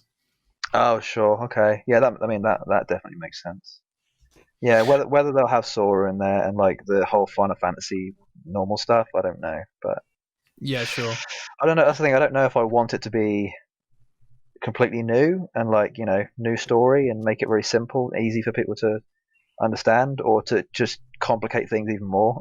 Because it's already way too complicated. It plays with like timelines that verge and all sorts of kinds of stuff. It's just like, it's honestly, it's more difficult than bloody Back to the Future, and that's saying something. Oh, do Back to the Future's not that well. It is when you start thinking about it. It can be if you really think about it. Yeah, exactly. Yeah. I just want to put it out there, Jay. I will not watch this if it comes out. I don't think it will be. I'm being too negative, man. I need to see more. I will bet money. This is not kids thing. Not good. Not good. Yeah, more likely not good. No. I want them to prove me wrong, but I've witnessed a cutscene in Kingdom Hearts 3. Let me tell you, and I will say this much: holy moly! You know what I'm saying? No, I thought it was the most awkward conversation I've ever seen. Like, so you kind of get a little bit of that in like Death Stranding. Anything Japanese styly, you get a little bit like that level of dialogue where it doesn't quite make sense. You get that a lot in more Japanese stuff. They just pause for so long, and they keep talking about friendship and love, and I'm like, God. Yeah. Oh yeah, that like that's very like Kingdom Hearts though. Like if you've played 2, you'll get that a lot, and if you've played some of the PSP stuff, you'll kind of get that. Like I mean, it's very cutesy, and it's obviously somewhat targeted towards kids because of all the Disney stuff. So yeah. That's what always fascinated me about Kingdom Hearts is you got the adult Final Fantasy stuff, and then you've got the childish Disney stuff. It's like middle ground. It's very weird like place to go back and forth from. For sure, it is weird for sure, but it works. Yeah, I need to see more about this for me to have any level of anticipation. Really. Fair play. Yeah. Shall we do the next one? Let's. This comes from IGN, from JD, from Scrubs. Jonathan Dorbish. A little bit more of the Ghosts of Tsushima stuff. Just a little bit more news, just to see what's going on. Yeah. Incredibly difficult samurai fights, which I'm hoping is just like, I'm hoping that's actually like both normal fighting and like boss battles. Maybe I'm hoping there's like some really cool boss battles in this. I think there will be. I think this is very much this is kind of a Fallen Order type game with the combat. Yeah. That's what I read as. Or almost like Souls-like. Yeah, 100%. Yeah, I guess you could say it's almost like Sekiro then, but I don't think it'll be too much like that. I think it'll definitely be more like a mixture between maybe Souls and Assassin's Creed. Somewhere in there. Yeah, I feel that. But I'm hoping from like all the stance stuff we saw, it's almost like a rock paper scissors type situation. And I'm guessing that's like partly what they were talking about, although they did say something about augmenting your playstyle depending on different tactics and stuff like that. So okay, might be too much for a samurai to handle. It sounds good. It sounds interesting. I'm not surprised by this because when I looked at the gameplay trailer, it looked like it had that sort of combat to me. Yeah. It kind of. I reckon it'll probably have that kind of feel where you could die at any minute, but if you're good enough, you'll almost never get hit type situation. Yeah. You get that a lot in combat nowadays. Like I'm like that a lot in. I mean, you could like scale it back all the way to bloody Batman Arkham Asylum. Like if you were good enough at that game, you'd never get hit once. Yeah, like, you could get like a 200 hit combo and just like constantly counter if you could time it perfectly each time. Which I feel like a lot of like even in Assassin's Creed you can get that as well. You can almost never get hit in some of those if you dodge it just right. Exactly that. So it's just the same thing, but hopefully it'll be a bit more nuanced than that. Yeah. I'm actually honestly, but every day that goes by, I'm getting more and more excited about it. Honestly. Okay, interesting. I'm just like forgetting about certain things and like letting the excitement wave come over me a little bit. I've got to be honest, mate. I'm just thinking about Last of Us now. I'm not thinking about it at all, thankfully. I'm trying not to, but to be fair, I'm playing Odyssey a lot. To be fair, Jay, question for you? Did you finish that Sekiro? Did you play Sekiro? No, I honestly almost downloaded it the other day. I was like, do I want to play Sekiro or do I want to play Death Stranding? I literally thought the other day, right? I was watching this Let's Play. These guys called Retry. I know. Fucking an RKG. Yeah. They do prepare to try and retry in this like Let's Play series, right? And I was like, okay, you know what? It's time to watch this Sekiro one. Like, they've got like some episodes out. So I started watching it, and I was like, oh no, this might actually be the Dark Souls game I try. And then I was like, you know what, Nick? No, you haven't got 60 hours. Just put it to bed. Just watch them play through it. And then every single minute they were playing it, something else happened where I was like, nah, I've got to play this. I've got to play this game. Like, yeah, I honestly think I will play it eventually. It's just getting around to it. It's just like being in that mood to be able to deal with the combat constantly. Yeah, because you're in a unique position, Jay, where you appreciate and respect Dark Souls games, but you also completely understand the frustration and time dump that you need to do with them. Yeah, I kind of obviously have the experience too, having like I think I've completed Dark Souls 2 and 3, so yeah, I sort of know what it takes. And Bloodborne as well, but they are different in a lot of ways. So. Jay, what is it like? What when you hit that difficulty barrier was it just that I want to beat this that drove you? What you mean in Dark Souls? Yeah, the difficulty barrier is there from the moment you press start. Yeah, I know, but what I mean is like what was it? Do you think about you that made you want to keep playing such a frustrating game? Playing it. Well, it wasn't that frustrating to me. I think it's weird. Like I kind of get the same feeling in Death Stranding a little bit, where you're sort of like got this level of anxiety of like I don't want to die, I don't want to die. So you're sort of like you almost kind of have like a fight or flight situation when you play this game. Sure. And if you've got the fight feeling in you, you just want to survive as best you can. Your blood will start, your heart will start pumping, and you'll get a lot of adrenaline going, and you'll really get into it. Or you're kind of in the flight where you're like, I don't want to even face this, so I won't even bother. Right. But yeah. If you stay in that fight thing for long enough, you can eventually get to the end. That's what I'm saying. Like it's not it's not like really properly intense, but it's almost like a mellow version of that, I'd say. Yeah, it gets you involved. I get it now. You've got enough muscle memory and you're confident enough in yourself that you won't die as much because your skill is obviously better. You'll then get that less, but then your wanting to get to the end becomes easier because you can do it without having to think too much. Yeah. So the longer you play it, the better you'll get, which is obviously sounds obvious, but in this kind of thing, you wouldn't think it was too obvious. Yeah, but because the game is hard, like the whole way through. Like there's no easy bits and there's no like massively hard bits. It's just all hard. Yeah. Yeah. So, people can play the whole of Dark Souls 1 without leveling up. They go through the whole game with no armor on. If they parry well enough, they can get hit never. Like there's a guy who's on Twitch right now who's completed in the same day Dark Souls 1, 2, and 3 with no hits, killing every boss, and finishing each game within a certain amount of hours. Like he does this every day almost. Right, so if your skill is good enough, you will be able to do it. You've just got to be confident in yourself. You've got to get past that barrier of like feeling like you can't do it. You just got to like really tell yourself that you can. Jay, is there a concern that Ghost of Tsushima is losing a lot of its identity before it's out because Sekiro has come out and now it has a similar combat style? I'd say it's probably more similar to Assassin's Creed, but yes. I think it's trying really hard to get it back, and I think it will succeed by the time it comes out. Okay. I think people will just forget about it. I kind of already have. The more I see, the more I'm impressed and just want to play it at this point. Like if it was out now, I'd be playing it. So. Okay, interesting. Yeah. Okay, Jay, that was the news. Thank you very much. That brings us to the next. I don't like the word segment because everyone uses it. Well, you put movement here. So. The next movement. Thank you, Jay. The next movement.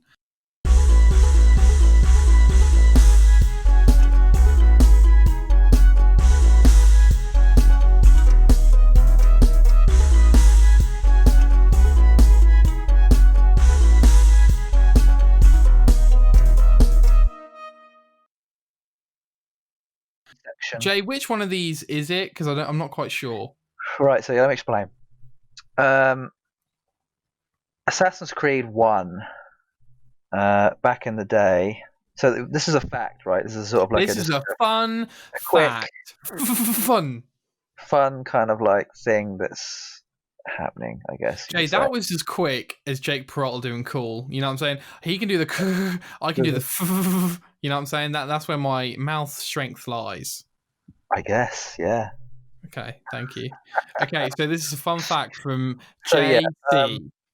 Back in the day, before AC1 came out, the developers of Prince of Persia were coming up with a new game, and it was initially going to be called Prince of Persia Assassins.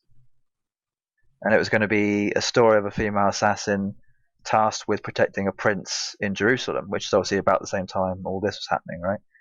But then, a year into development, Ubisoft rejected the idea because it didn't focus on the prince enough, apparently. So they reworked it into Assassin's Creed. Okay. So because of Prince of Persia, we have Assassin's Creed, essentially. So we have a lot to be thankful for. Thank you, Prince of Persia. Thank you so much, Prince of Persia. When I think of Prince of Persia, I do think Assassin's Creed, though. Like, I've always thought that. Sure. I don't know why, but they do seem quite similar. So yeah, it makes sense to me. Being honest with you, Jay, I did know this, but I'm glad you brought it up. I did. Yeah, I didn't know it. I don't know why I didn't know it. I just did. I was like Googling around, and I was like, oh, that's interesting. It is an interesting fact, and I'm glad you've brought it up. I think you can definitely tell the DNA when you play Assassin's Creed 1. Yeah, you really can. Like all the jump, it feels like you could say that Tomb Raider, I guess, or like Prince of Persia, like those kind of games. Sort of, they were the precursor to Assassin's Creed games. All the climbing and I guess tomb raiding. That's basically what you do in most Assassin's Creed games. Yeah, two in Brotherhood especially. A hell of a lot of tombs. Yeah, like tombs of other assassins or tombs of mummies or whatever it is. Yeah. Yeah, mummies. Yeah. So it makes sense. Makes a lot of sense. But no, I wasn't surprised by this, but I just thought it was quite interesting. I'm sure there's a lot of people who don't know about that. Oh, 100%, dude. There's always knowledge to go around. Yeah, no, that is a cool fact. Is there anything else to say? Not from my mouth. So, without further ado, it's on to the next movement, Jay, which is tech time. So, I quite enjoyed that, Sure, yeah. Okay, so I had a little thought, Jay. I was thinking about building my own PC. Can give you some advice about this, actually. Oh, you need to. Okay, but this is when I'm going to get my house. Okay, if I'm fortunate enough to get a house, I'm going to build a home computer. Okay, first of all, it's not build. My goal. That's the reason of me getting this desk in the first place. But right. It's not build. It's more like assemble. Yeah. And I want it because it sounds like it's cheaper than buying an iMac, and it sounds like it's twice as powerful as an iMac. Just for the base thing is like what? Anyway, I mean, depending on which one you get, it's anywhere between £800 to like 16 grand or something. Oh, something crazy, probably. Like if you get the best stuff, it's like almost like it's well over 10,000. Yeah, so I do like the look of an iMac, but I don't. They're awful. Oh, Jay, I love the. I can't deal with Mac. Mac is the worst. I really, honestly, I've tried so hard in high school because I remember doing art, being like, "You need to learn how to use this Photoshop," and me being like, "Nah, not happening." I still don't know. They use them at work. I still have no idea how to use them. Fair. Yeah, so there are some conversations about that. I thought it would be the future because, looking forward for the TGO and the TGO show. We want to start streaming. We want to start recording, and that's best with a really powerful PC, right? And yeah. My question is twofold. This isn't about gaming PCs today, but my question is: one, can you assemble a PC that doesn't look hella ugly? And yes. Two, oh, there you go. And two, gaming laptops. This kind of leads on. Yeah. This kind of leads on to laptops in general, Jay, where it's like they should have, for a few reasons, made computers redundant, so to speak. But it seems like because of the way technology advances, there's always room for computers because they will always be more powerful because they got more space, blah, blah, blah, blah, blah. Right? Mm-hmm. Point is, gaming laptops, how much do they cost? Do they run as well as gaming PCs? And why would you get one instead of a gaming PC? Depending on who you ask, you can get different answers. Okay. They cost minimum, like really good. I mean, one that's actually going to run games. Between 1,300 minimum, maybe. Okay. Is that the kind of thing you were hoping for? Sorry, I'm really sorry. I blanked out there. 1,300 what? 1,300 minimum. Oh, yeah, that's a lot of money. Minimum. I thought you could assemble a computer with cheaper than that. Probably, yeah. Most of the money comes from the actual graphics card, I'd say. Graphics card is probably one of the more expensive sections of building a PC. And can you customize a gaming PC the same way you can customize a gaming computer? You mean PC and laptop, you mean? Yeah, that is what I mean. Almost. I think you can do more with a PC than you can a laptop. And why did you buy a laptop? Cheaper. Oh, okay. Then a straight out gaming PC. Yeah. Why not assemble your own computer? I think I just wanted something easy. I didn't want to have to think about it too hard. Yeah. I mean, I'm looking right now. It's really hard to say, really. Yeah, I mean, you're gonna want like 3,000 probably for like a decent PC. Wow. Which is why I haven't bought one yet, because they're a lot of money. How could people ever say PC gaming is cheaper than fucking console gaming, man? I don't think it is, to be honest. Yeah, true that. So, gaming PC, laptop. When you're running games on it, Jay, is it as powerful as a computer with the same price range? Like, how does that work? It all depends on what you put in it, honestly. Okay. I haven't got a lot of RAM in mine, so it's quite difficult to actually get anything decent going. Can you just put them on lower settings though? Yeah, I put most of my stuff. I can run things on high. It just makes my laptop get really hot now because it's actually a bit old. I think when I first got it, I could probably do it quite well, but my graphics card isn't as good as the more recent stuff. So yeah, okay. Yeah, I can't play anything on like high or ultra for too long. And what do you medium quite well? What do you play usually on your gaming laptop? Mainly RTS stuff or like MOBA stuff. Okay. Never anything like console related, if you know what I mean. Yeah. So do you play with a mouse? First-person shooters. I do play mouse for everything I just said. Apart from, I'll play if there's a game that can be played on console that's quite a low-end game. I'll play it with a controller. Okay. I can stick in my mics. I will say Xbox controllers hook up to a PC a lot better if it's a Windows versus a PlayStation 4. You have to like do a lot of built it. Like you have to download stuff to be able to make it work.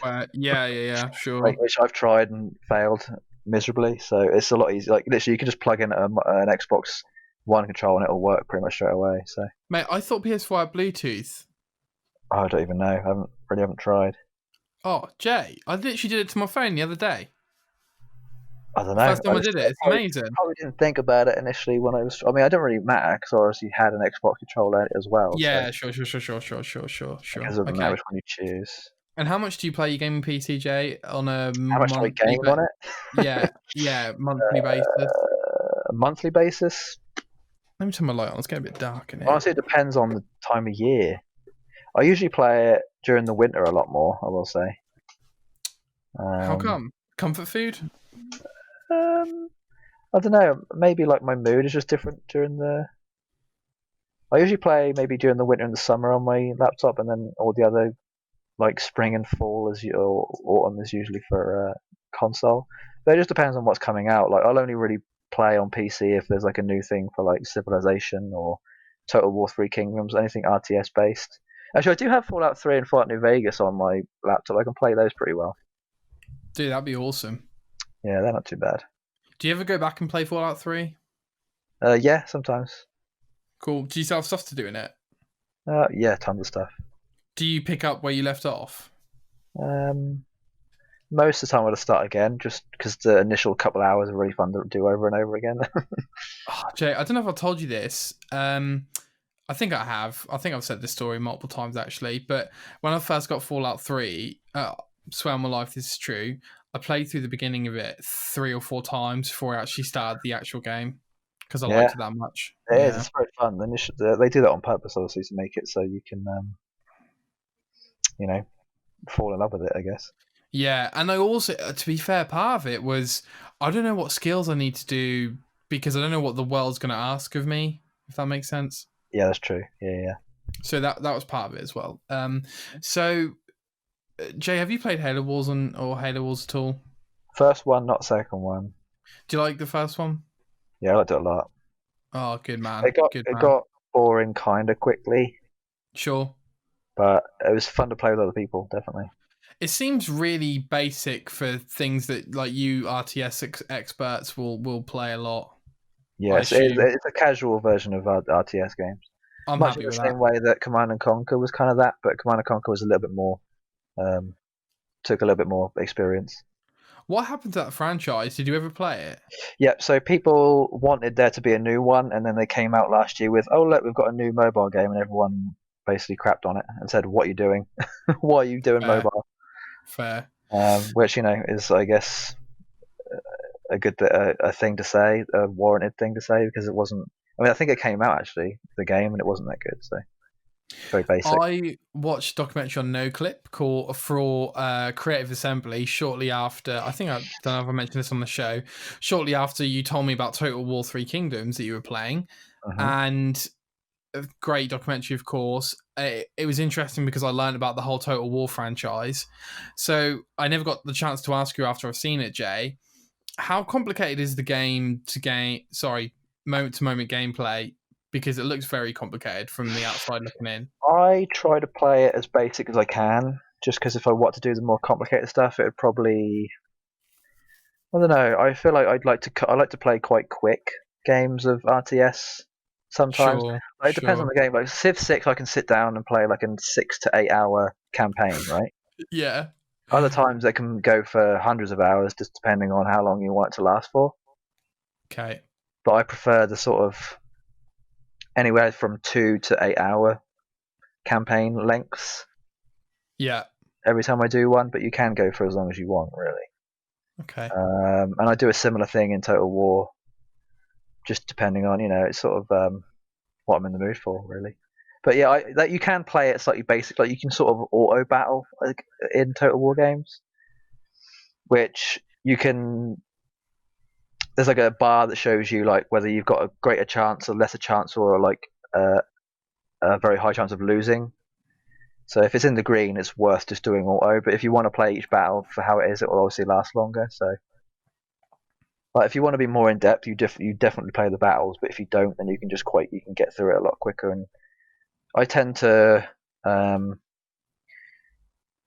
sort of play it less from a battle orientated way of playing it, and more from a Civ sort of building up my cities way of playing it. Like I like upgrading my cities and my armies and just having my armies sort of like roll a dice and they either win or they don't kind of thing. Yeah, I feel that. I feel that. Did you ever play Command and Conquer Red Alert 3? Very briefly. I know you played it a lot. Oh, I loved it. I couldn't tell you much about it, not really, but I played it very briefly. Okay, the women in it definitely are Hat. Yes, I remember you saying many years ago. Yeah. So, Jay, thank you for your interview with Piers Morgan's Life Stories. Thanks for going through that and going through my questions. It's a joke because I kept asking you stuff. I have no idea what that meant. I don't know what about. I meant to say, Jay, thanks for coming on Piers Morgan's Life Stories. That was the joke. Okay. All right. Okay. And now I'm going to edit it. No, I can't edit it now because then people are like, why explain the joke before you said it, Nick? You know, you're getting old when you laugh at yourself. That's kind of one of my. I laugh at myself all the time. I'm gonna have to start speaking to myself, Jay, because if not, I can't process things in my mind. Do you know what I mean? I've been doing that for years. What are you on about? Yeah, I need to do that more often. Yeah, you kind of get used to it after a while. I might need to whisper at work and stuff. Do you know what I mean? Because I feel like you can think faster if you think out loud. Personally, yeah. If you can verbalize things, it does help with certain learning. I also think it would help me play puzzle games, but that's a topic for another time. Yeah, I do that sometimes. If there's like a difficult puzzle in a game, I'll be like, well, I've already done this, this, and this. What does that have to do? Exactly. I'll talk to myself, definitely.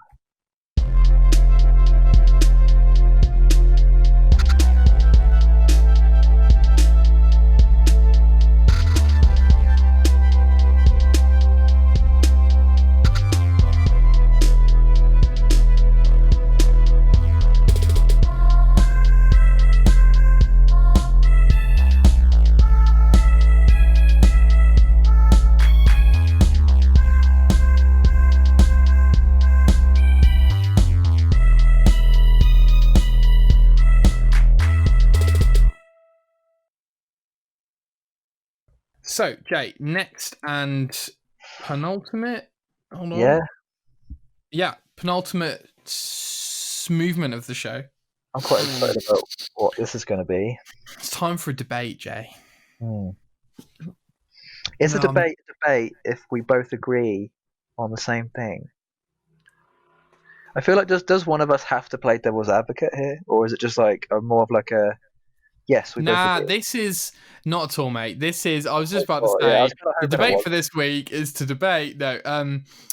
No, this is more about we're putting the idea out there. People should come and debate with us.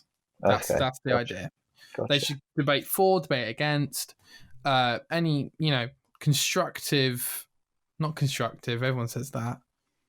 Interesting new ideas and opinions on the matter should come forward, and we will give them no credit. So, Jay, I've got this is actually quite this means quite a lot to me. Yeah, me too. So, after finishing Red Dead 2, quotation marks, but then also finishing a game like Origins. Yeah, but then also finishing, I think Fallen Order was the game I was thinking of in contrast.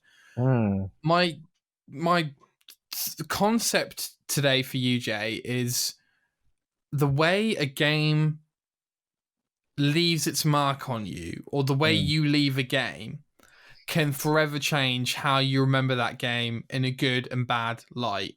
I mean, I feel like that starts way before the game even comes out, right? Oh, okay. Go on. Wouldn't you say? Like, you can be influenced by a game so many different ways, and also depending on your tolerance for certain things.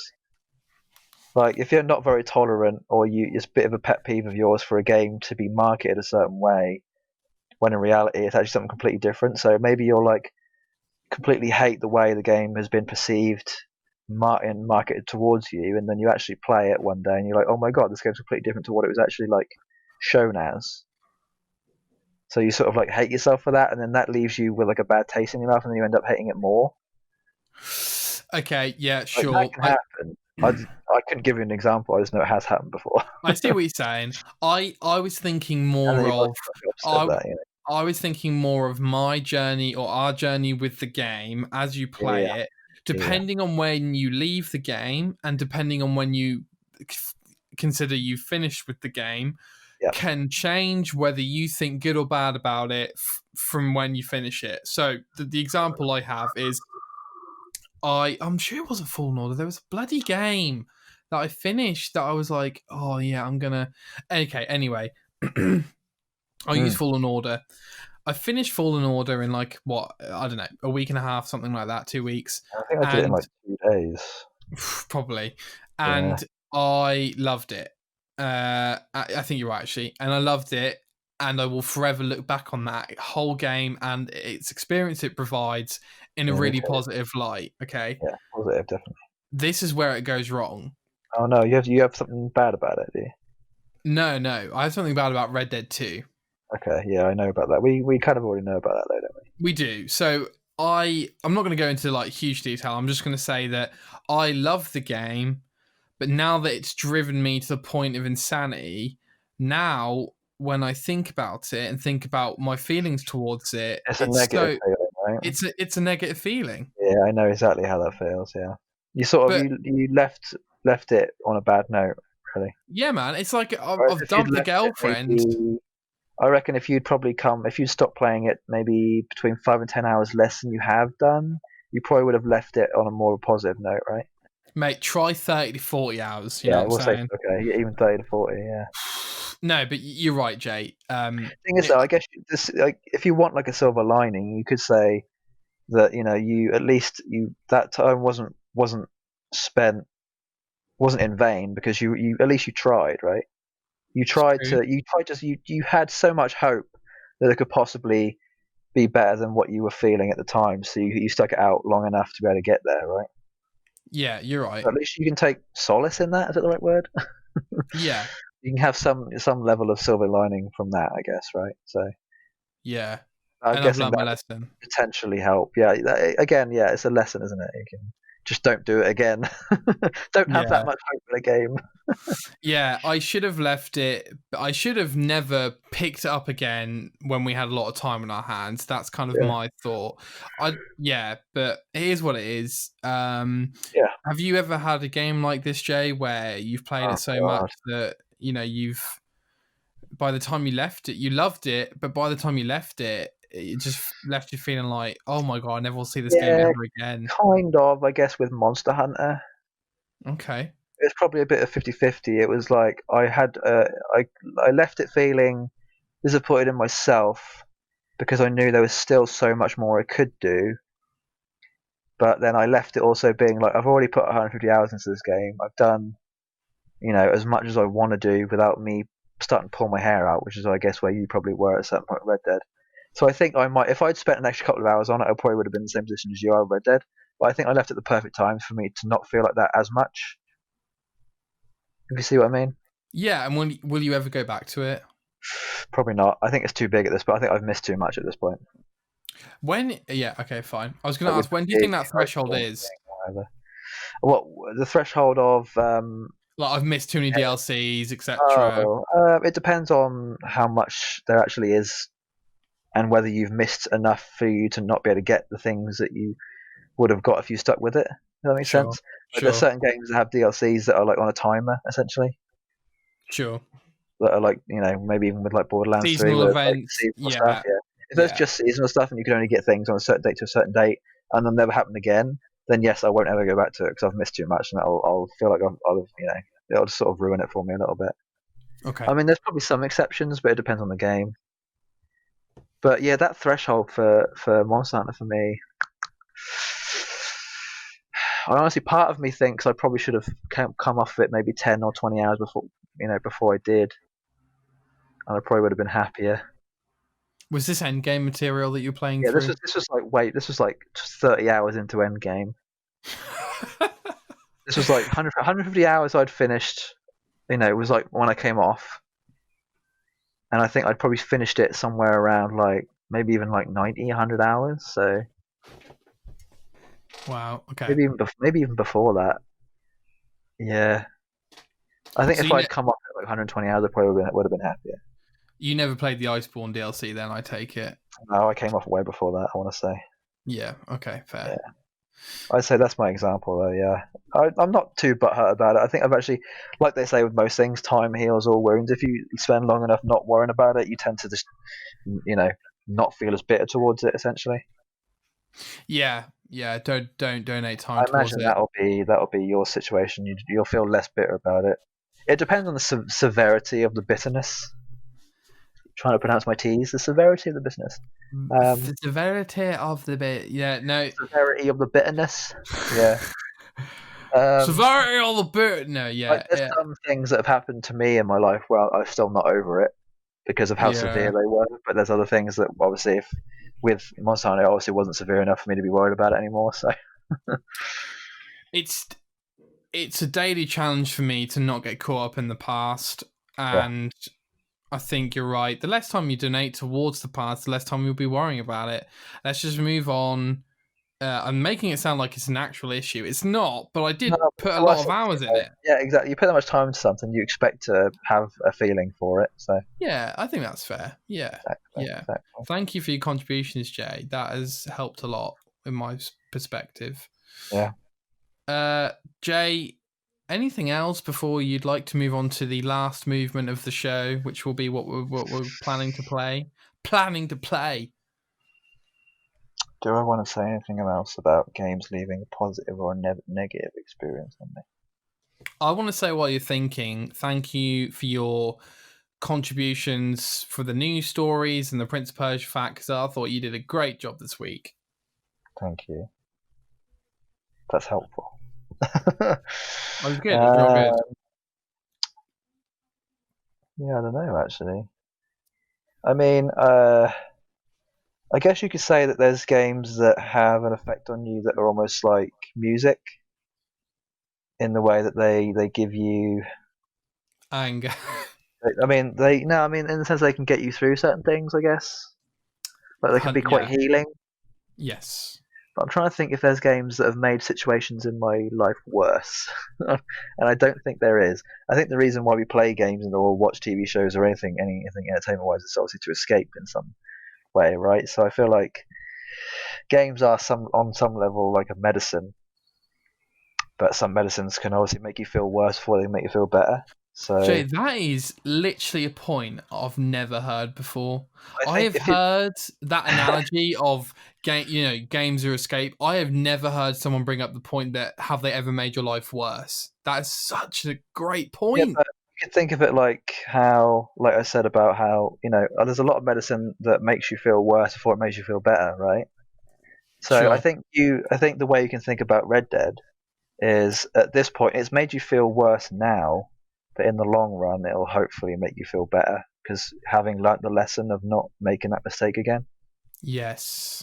So think of it like that, and I think you'll probably worry about it less. Wise words, Jay. Wise words from a 24-year-old. Wise words. Wise words. I want to let everyone know that this has been a good show. And next week we'll have fun games for Jay to partake in, which I'm excited about. Hey, Nick. Games. Why you say that is pretty brilliant. And I look forward to that. So I just want to let everyone know that they can contact us via basically half of all the social media stuff, like Facebook and Twitter, and a website and email, I guess. Mm-hmm. Yeah, just give it. Just go right in. Just give us some opinions. Jesus Christ, we want to talk about what you think because we want the credit. So there's actually one thing I want to bring up from last week. I think it was last week I said it. Okay. We were speaking about my dad. Messaged me and said he really liked what I said about this. Okay. And that was when I said the Goldilocks gamer. You remember that? Yeah. Have I coined a term? What was it about again? Give me the context. It was the speed at which you play a game, right? Right, yes. Yeah. And how that affects your overall experience or just you in general. Yeah, like you said you were the Goldilocks level, right? Like you weren't too fast, you weren't too slow. I tend not to play games at too slow of a pace, like Nick. Or too quick of a pace, right? Just to get it over and done with. but I'm sort of more edging towards the fast, but I'm still more in the middle because I don't want to like rush through things too much. Wow. Okay, would you like me to call you the Goldilocks Gamer now on? I guess so. I think I am Jay, aka the Goldilocks Gamer, right? Yeah. I think we just come up with your moniker now, don't we? I never thought we would be so developed to create nicknames for ourselves here and now. And I guess you could just call me GG. GG. Or JGG. JG. GJG. GJG. GGG. Or just call me like double G or like G squared. G squared sounds pretty cool. G squared. JG squared. Oh, we're gonna have to think is that I don't want to like force yours, so yours has to sort of come naturally. Ni hao. Yeah, mate, I don't even know what mine's gonna be. Slowest old man on the block. I don't know. I'm gonna call you James May. Oh no, I don't like that. Slow. Captain Slow. I like Captain Slow. Slow. To be fair though, Jay, I don't see myself as slow. To me, obviously, I haven't got blonde hair, but my hair is long, so. True, you can always dye it blonde.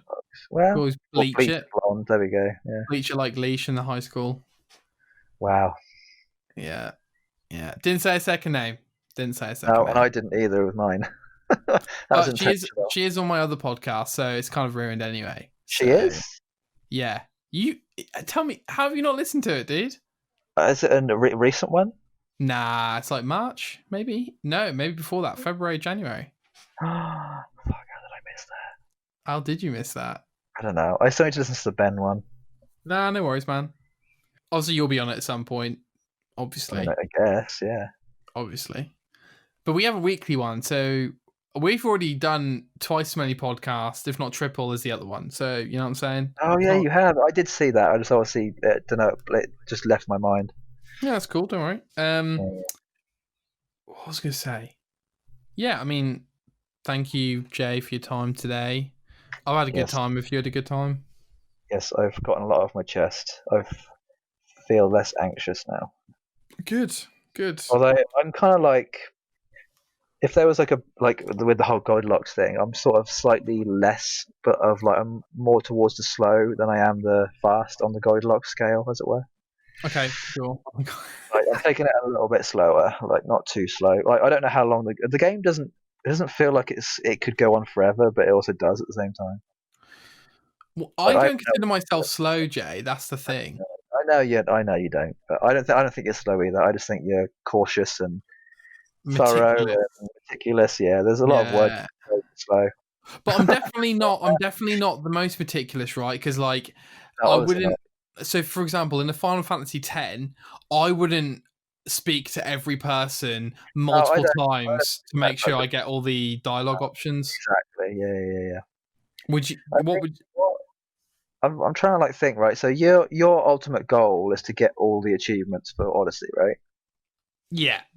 So, in you doing everything you could possibly do in the game, it's obviously taking you longer to be able to get to where I am, right? Because I obviously didn't do everything. I just did what was necessary to be able to get everything, right? I know where you're going with this. Yeah. I know where you're going with this. Like, I did a lot, but I didn't do everything so that I just did. I ticked all the boxes that were necessary to be able to get every achievement, essentially. And I didn't go out of my way too much for me to be like, oh, I need to go do this thing as well. Sure. I just made sure I did everything that was necessary, whereas you doing everything that's necessary, but more. That is correct, and I will say that depending on the game will change whether I do what's necessary or do more. Me too. And I am just enjoying the game enough at the moment where I think, and where I am thinking, I'll do more because I quite like this game. But I will also say, Jay, that I'm future-proofing because I'm doing areas which I know that in the future I'm going to have to visit, and I'm just doing them to get them out of the way, so that when I go, how I felt, actually, I know what you mean. Yeah, so when I go there, I've just got like two main quests to do. Yeah, you've already done most of what you need to do, so you feel like you've already done it. So you feel more accomplished about everything. Yeah, that makes sense. I'm level 48 or 9. Oh, that's not bad. That's about the same. Actually, I finished the last mission when I was level 45 or 6. I want to say, no, 44. In the DLC or story? Story. I was level 44 when I finished the main game. At level 44. Yeah. Okay. I think I was 60 when I did the first one, and I was 78 when I did the last one. Holy moly! Okay. So there's it's roughly about 20 levels each time, 15, 20 levels each time. Okay. Well, for me at least, it'll probably be more for you because obviously you're at the same level I was when I finished the game, but you haven't finished the game yet. So. Yeah. Yeah, it's true. It's true. Although I think if we'd swapped paces, you would have felt rushed and I would have felt like I was going too slow. So you can, to each their own. That is true. What do you skip any dialogue, Jay? No. That shocks me. I know, it's the same, isn't it? What I have noticed, Jay, is that I actually go through every dialogue option possible, every white dialogue. I go through every single one, sometimes twice, just to make sure I've understood everything. Do you read it but skip the voiceover? If I read it quick enough, potentially. Yeah, okay, I do that sometimes. Yeah, I can read it faster than they say it most of the time. So, in that sense, I skip it. Yes, but I've already retained the information. So I understand. I won't behead you for that. No, I didn't think you were, but What I will say, Jay, is that I have noticed when I'm playing the game that I actually spend quite a lot of moments just looking at the only way I can describe it is marveling at the map, where I'll be like, oh, okay, I'm gonna do that island, then I'm gonna do that bit, and then maybe I'll do that bit. What level's that bit again? And then I'll do that every hour for 5 minutes, whereas really I just don't need to do that at all. Yeah, I don't really do that. I'd say I probably do the opposite You're of that. thinking why are you doing that? I don't really spend too much time looking about. There probably was a few instances where I did that, but that was more to do with certain events that were going on in the game versus just a normal walking around stuff. Okay, fair. It was more about going to special areas or something. Yeah, I was like, sure. I'll take a second to look around just because I know they've probably spent a bit of time on how this looks or how this works, the mechanics of this area or whatever. Dude, it's so beautiful. I seriously, when I'm walking around this world, I'm like, how did they make this world so big and look so good and have kind of so many historical landmarks in it and make every city feel like it's alive and make it feel unique, but also like each area feels unique, but it's kind of not at the same time. And it's like, what? Yeah, like most games, if you look too hard, you'll start to see the cracks. Okay, yeah, fair. I try not to do that too much. I tend to look at it more like a Monet. Yeah, from far away. If you look at it from far away, it'll stay beautiful. But the moment you get too close, you'll start to see the cracks. I don't mean this in a. The problem with this game, or not the problem, is that the cracks are beautiful as well. So. I'm not boasting here. Me and India saw we saw Monet in France, and it was just the most unbelievable thing ever. Was it the picnic one? It's really long. The one in Ferris Bueller's Day Off, or is it the other one? The picnic one.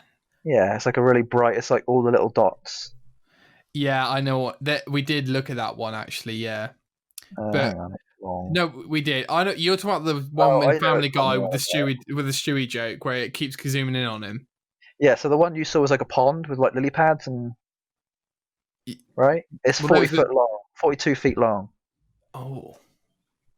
It's loads of lily pads. I think that was one. There's 2 or 3 or 4. Yeah, I mean that's all stuck together. Yeah. I think that is the one. Yeah. Pond thing. Yeah. But me and you just absolutely. I just love Monet now, dude. Paintings tend to be a lot more. That's probably why they're hung up. Is because they're a lot more intense in person, aren't they? Because you're right there. It's the original. The original is right there. Yeah, and by the way, how they trust people with this stuff, I don't know. But I'm sure some of them must be copies, just so that the original ones are kept under, I think a vacuum or whatever. But I think you'd be right, mate. And we saw that we looked at the Mona Lisa, and India's just like, yeah, that's all right. It's like, oh my god, all right, fair enough. I'd love to go to the Louvre. Fair enough, mate. One day it'll happen. Yeah, I'll go with you. I'll literally go any day of the week. I'll go with you. All right. Whatever. And I just get so much emotion from paintings. I sound so old, don't I? It's like, yeah. No, that's actually one of the things I would actually go back to school for. Paintings. Art history. What, study it or? Yeah. Nice. Because wasn't it in AC2 where you could collect paintings? Dude, I think you're right. And you could like scan them to see if there's like any hidden messages behind them. Yes. Yeah, that's where my love for that came from, I think. Oh wow. Yeah, there you go. There's a memory for you, a gaming memory. Dude, I really miss some of the features in Assassin's Creed 2 and Brotherhood, like building up Rome and getting money for it. Like, I really miss that property development. One of my favorite, yeah, that as well. But I remember there being like a thing where you could collect pieces of armor. I want to say Ezio's Altair's armor. Yeah, no, I think it was in maybe Brotherhood or Revelations where you had like this black armor that you could get. That's Altair's It was armor. kind of like, but it was like feathery, and you could like, I think you had to collect. You had to go like hidden places around the map to collect certain things that would unlock it eventually. Yeah, no, it isn't Altair's armor in the first game, but it is Altair's armor. It is, okay. Yeah, but that's partly why I liked Syndicate so much, was because they had the same thing. Like, you had to go around collecting pieces to get this ultimate like armor. Essentially. Yeah, I love that. I love that. I really miss the memories of Assassin's Creed, like Tomb Brotherhood, like you mentioned earlier, Jay, with the tomb exploration. Yeah. Like, that was awesome. I mean, they did that in Origins a little bit, didn't they? Yeah, true. They're just boring. Yeah, a little bit more boring. A little bit more boring. I'm being a bit harsh. I think again, with any sort of game series, the first 2 or 3 are going to be a lot more exciting than the rest, aren't they? Just because they're so brand new and different. But once you start to get the same mechanics and similar things, I'm kind of hoping they do bring some old mechanics back from like old games as like a surprise, to be like, we've revitalized this old mechanic. Enjoy. Dude, if they had property development in Vikings, that'd be awesome. Yeah, I've actually seen some details that say things about things, but not necessarily that, but like things that allude to mechanics that are more of like RPG-ish. I don't want to say exactly what they are, just because of like spoilers or whatever. But when we see them, we see them. So cool. These are just rumors, though, so they could be made up. I'm not sure. Yeah. So Jay, what are you going to be playing for the next week? Probably going to be Death Stranding, more than likely. I just want to play it like it's one of those games though that lends itself to be played slow. Something I do actually want to say about it is partway through the story, if you do a delivery that's story based, you'll get to a certain point along the route where it'll automatically zoom out far away from your character, still in third person, but there'll be like a sound part of one of the songs of the soundtrack that's like been developed for that part of the story. Like a Red Dead Redemption moment. Yeah. Yeah. Where like you're riding and it kicks in. I will say the soundtrack to this game is immaculate. Like, it's so well done. Okay. Like, even I've heard like not all the songs, but I do know majority of them just from like things I've heard on the internet. And they're very soothing and very nice and very calming. I think because I got the special edition of Death Stranding, I actually have a download key for the soundtrack, so I might actually download that and listen to it a bit more. Cool. I think the score is one of the things that would compel me to it as well. Jay, you don't sound. You sound like you'll play it and you are enjoying it, but you're not in love with it. I think it's one of the. I don't want to give myself that much of an expectation yet. Okay. Like, if I 10 hours into Origins or Odyssey, I knew I was in love with it, but I didn't want to like say I was, just in case like anything happened. Does that make sense? Yeah. Like, I could say I'm falling in love with Death Stranding. Okay. Like, it's getting there, but not all. It'll be one of the games that'll be memorable for me, definitely. Yeah, fair enough. For certain reasons. I'm hoping the story is definitely good enough. It warrants itself to be, up there with the greats. Fair. Because of how mysterious it is, and I'm hoping it'll end well. I'm hoping it'll like have a good ending, not like a bad one. Yeah, those games rely or whatever, Yeah, those games rely on endings for sure. An amalgamation. That too. I will be, to no surprise, playing Odyssey, and with that, 73 hours, mate. 73. 73. You almost put up to me. I'm on 109. Almost 110. It's pretty shameful, isn't it? I haven't even done the main story yet. That is shameful. I mean, it's just, thing is, if I spent as long as I wanted to doing as much as you've done, I'd probably, put a lot more hours into it. So, it's whatever. The argument is, though, Jay, which you make a good one, and I have in my head every day, is why do more when you don't need to? It's a good question. I mean, I technically don't need to because I've done everything, but I would like to. There's definitely some things I do need to do still, but I know they're going to take me bloody forever to do, so that's why I'm not doing it. Yeah, fair. I've thought about it too much. I'm like, oh no, I've thought about it too much. I can't do it. Well, now. to be fair, you've done like 4 times as much as me in Borderlands, which I would never be able to justify to myself. But you know, that game obviously worked enough for you where you felt like you wanted to do it. So you know. Yeah, I feel like with every Borderlands game, I play every character from start to finish. Yeah, that's just mental to me. I feel like you can't gauge a character until you've completely maxed that character out. I think that's fair. Most of the time, I wanted to understand why my favorite character was my favorite character, so I had to tick all the boxes essentially. Sure. Got there in the end. And with that, Jay, we are out.